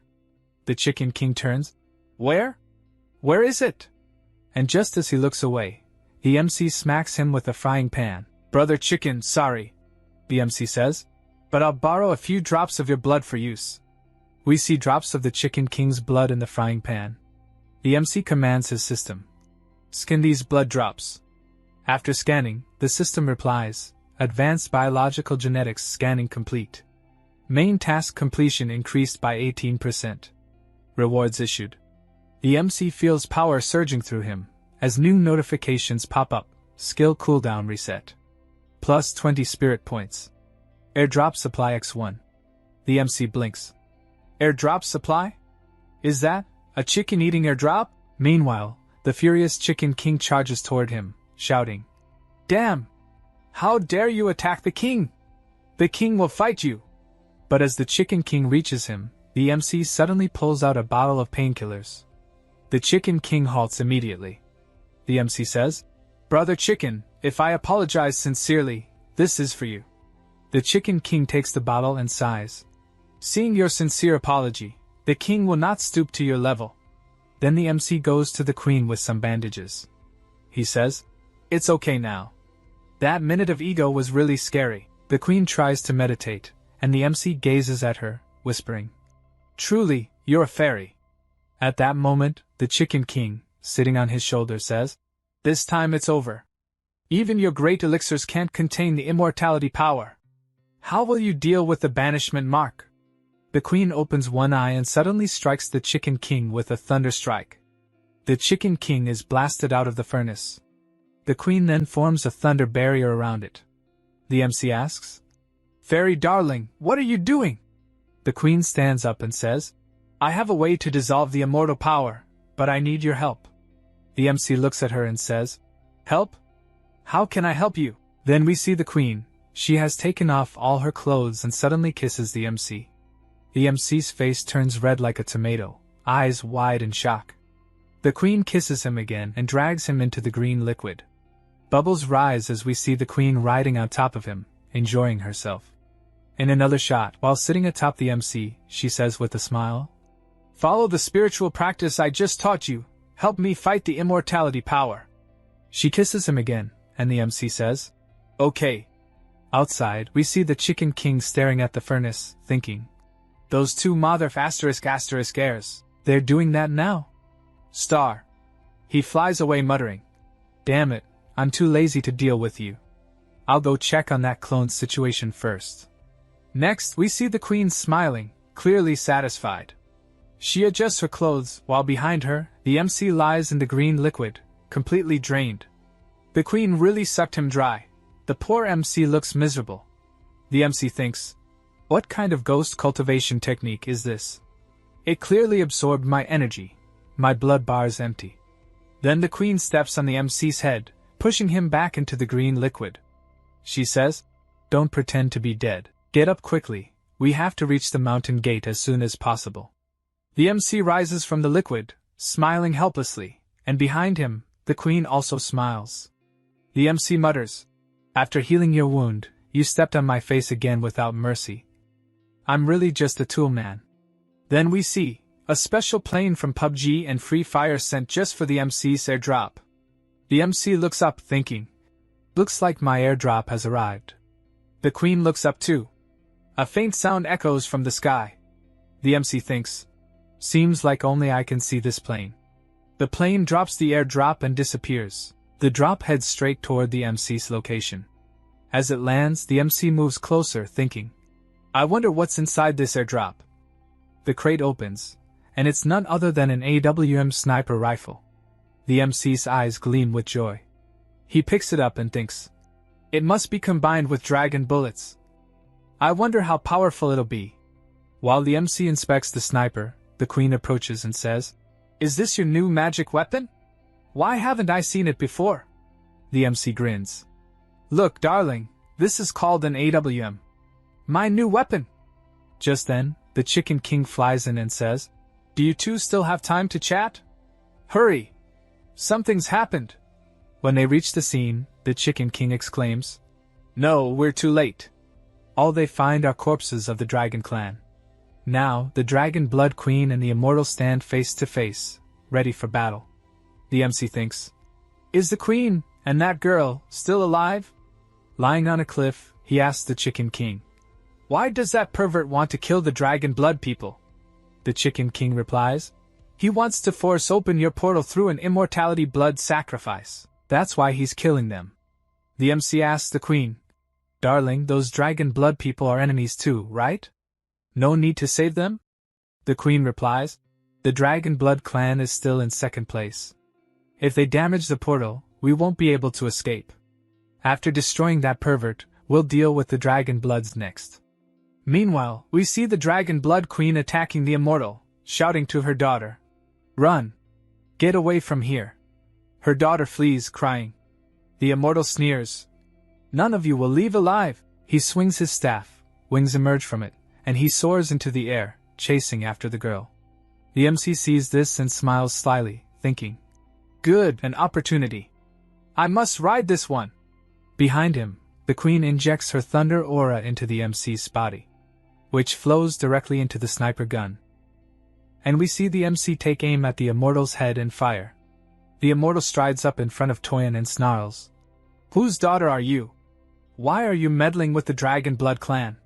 Toyin watches the Immortal and thinks to herself about the spiritual energy. The bullet the MC fired strikes the Immortal dead on. From behind, the Chicken King shouts, What happened? Did you kill him? Next scene, the Immortal uses his wings as a shield to protect himself, but the bullet pierces straight through that shield, wounding him. The wings melt and drip like liquid. We see Toyin collapsed on the ground. The liquid is converted into the stick. The MC says, He's injured. And the queen replies, let's finish him while he's hurt. The king, the queen and the MC press their attack. We see where the bullet struck the immortal's shoulder. The king slams forward with his purple fire. The queen follows with a thunder strike. Still, the immortal is unfazed. He releases a golden aura that knocks the three of them hard back. The king lies sprawled on the ground. As the MC looks up at that golden light, a system notification pops up. Spiritual pressure normalized. Recharging halted. The king, sitting on the MC's head, mutters, this is bad. He used an enchantment to balance the spiritual pressure here. It's to force the blood sacrifice. The golden energy spreads through the mountain, and the souls of the slaughtered dragon clan are pulled into that golden light. The MC says, only one bullet left. Its side is glowing bright enough to aim. The king warns, don't let him complete the blood sacrifice. His strength will skyrocket. The MC nods. This is true immortal power. It could shake the world. We're finished if he succeeds. The queen, vaulting onto her thunder sword, calls out, I'll buy time. You think of another way. She commands the swords in the air with her thunder, and the entire sword formation lifts and rushes toward the golden aura. The immortal casually stops those swords with a single gesture and sneers. You're only half-step, yet you use spiritual energy. Can you really use profound formations? With his golden energy he shreds the flying swords to scrap. They collapse, tearing up the land below. The MC frantically searches for the queen. Darling! Darling, where are you? When he sees her, he's horrified. A piece of a sword is lodged in her chest. He sprints to her, shouting, Don't die! I'll bandage you! As he reaches the queen she screams, Look behind you!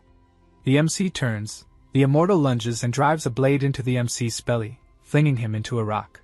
The queen shouts, and the immortal coldly orders, Stop fighting! Before Zenli, you're just ants.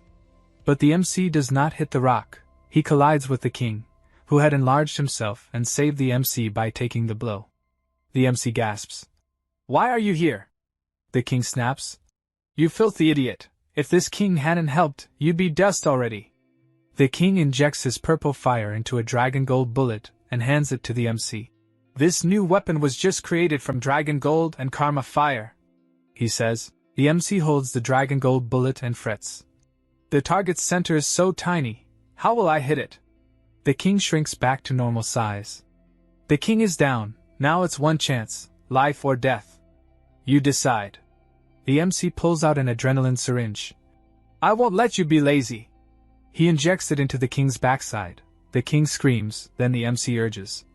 Get up, it's not over yet. Scene shifts to the immortal trying to open the portal. He looks at the queen and taunts. You can use that sword formation here. You should be able to open this portal, right? The queen shakes her head. Never. The immortal presses a fingertip to the chunk of sword lodged in the queen's chest. Blood spills from her mouth. Open the portal and I'll give you a quick death, he orders. The queen snaps, furious, and releases thunder. A mere man can't order me around. She attacks, but he stops her with a single finger and sneers. How disgusting. It seems the outside world has become interesting in the past 10,000 years. When the immortal sees the MC approaching, the MC shouts. Oh, you fool! Get away from my darling! The MC advances, sniper in hand. The immortal grabs the queen in a bear hug and says, Immortal darling, do you know what it means to be immortal? The MC retorts. That's just rhetoric. Whether clone or not makes no difference. You're strange. Are you AI or remotely controlled? Enraged, the immortal snaps. Do you have your own thoughts? He calls his Lingyang stick to him. It flies back into his hand. The MC thinks, is that it? Will she dare to grab the stick? Then Toyin steps forward with the stick and cries, Return life to my people! Reaching out and taking hold of the weapon. But the immortal grabs the stick in his hand and begins spinning it. He looks at Tu Yen and says, Let it go. Meanwhile, we see the MC aiming with his gun, thinking to himself, this dragon girl is really reckless. Looks like I'll have to start the plan earlier than scheduled. The MC takes aim at the immortal's head and fires a bullet. The bullet flies straight and strikes the immortal, but he blocks the attack. We see Tu Yen thrown backward by the shockwave, crashing to the ground. The MC watching this thinks, how did he block that? We see Tu Yen, her body wrapped in purple fire, while the immortal stands unfazed, having blocked the attack with his stick. Tu Yen charges forward, trying to strike him again, but the immortal suddenly grabs her by the neck, lifts her off the ground, and chokes her mid-air. Then he swings his stick like a rope, ensnaring the MC and yanking him closer. Smiling coldly, the immortal says, "Play with fire, and burn yourself. You don't need karma, I can purify you right now." Still holding Tu Yen by the throat, he turns her toward the MC, and the purple flames spread toward the MC's body. Seeing this, the MC thinks, damn it. I got tangled with a spiritual sun stick. The system couldn't make me immune to this flame. The purple fire engulfs him as well. The MC shouts, "You damn bastard immortal!" But then, the same purple fire ignites on the immortal himself. The MC somehow manages to break free, and the stick slips out of the immortal's hand. The MC falls backward, hitting the ground. The king, picking up the MC's gun, mutters, "What a pity, it fell." The immortal starts walking toward the MC, but the MC quickly pulls out his Desert Eagle, aims at the immortal's head, and fires. The immortal grabs the barrel of the gun with his hand, but the MC lowers his aim and shoots him in the stomach instead, making the immortal howl in pain. In retaliation, the immortal thrusts his stick straight into the MC's chest, the weapon piercing clean through his body. The queen, horrified, cries out, "Charan!" The immortal snarls back, "Your spirit Chong Chong was prepared long ago. If you wish to strike at my life door, you still need 10,000 more years of cultivation." The MC, clutching the stick impaled through him, smirks and says, "Who said my goal was your life door?" Just then, a system notification pops up. Increase in spiritual pressure detected. System recharge initiated. The immortal looks down at his stomach, shocked. His artifact shatters. He says in disbelief, "I merely confirmed it. You're not the one maintaining the spiritual balance of this world." The king walks up to the MC and says, "Otherwise, when you used the blood sacrifice, you wouldn't have needed to expand the first 4 seals. The magic weapon above you, the bronze mirror, cannot hide from the king's eyes." The MC takes the gun from the king and says, "That's why our goal from the very beginning was your magic weapon. Without it you, a clone of the banished immortal, can't even survive under spiritual pressure." Then the MC points his gun at the immortal's head. The immortal screams, "My strength, it's less than 1,000th of my real body. After my death, he'll know everything you've done. One day, I'll find you." The MC smiles and replies, "Come on, I'm still missing a few contribution points." Then he pulls the trigger, a point-blank headshot. System notification. Main task progress increased by 27% after killing the Super Life clone. Rewards obtained. Confidential center system unlocked. In front of the MC, another window opens, one filled with countless weapons that he can buy. He looks at it and thinks, "This store has so many categories. Daily necessities can even be bought online." Then another message pops up. "What is this exchange for?" He clicks on the window, and another screen opens. A smile appears on his face as he wonders, "Can smart points be redeemed directly?" The system replies, "The incomplete magic weapon can be exchanged for 20 spiritual points." Then it shows yes or no. The MC thinks excitedly, "Great! I can finally stop worrying about points." Meanwhile, the queen stands there in an injured state.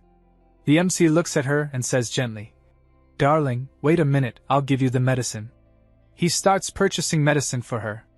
He can choose foods for the blood-restoring medicine, and finally, I can eat something serious. The queen watches his actions curiously, and the Chicken King is completely clueless because only he can see the system. The Chicken King asks the queen, "What is your symptom? Do you do it often?" The queen replies, "I don't know what the illness is. Maybe the brain isn't well." Then the MC buys a cake from the system and says, "Darling, try this. It can recover blood. No, it can cure you." The queen and the Chicken King stare at the cake in surprise. The queen doesn't think much and takes a bite. The moment she eats it, her wounds start to heal, and she is stunned by the taste. She thinks, "Is there anything so delicious?" The Chicken King exclaims, Is it delicious? Give me a taste. But before he can move, the MC grabs him by the neck and says coldly, That's for my darling. What are you holding? The Chicken King protests. The king risked his life to help you kill that pervert, and you won't even give me a healing medicine? Just then.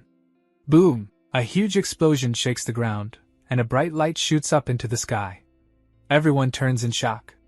What happened? They cry out. The Chicken King explains. After the avatar dies, the information is passed to the ontology. This is the power of true immortals. Even world barriers can't stop it. The MC frowns and says, In other words, if the clone hadn't bragged, would his real body really know I killed him? The Chicken King nods gravely. Of course. That banished immortal once had the power of the realm of annihilation. If he finds you, you're dead, the MC shouts angrily. Do you think you can run? We killed him together. The Chicken King retorts. As long as the king recovers his strength, even if he comes, I'm not afraid. You should be worrying about yourself.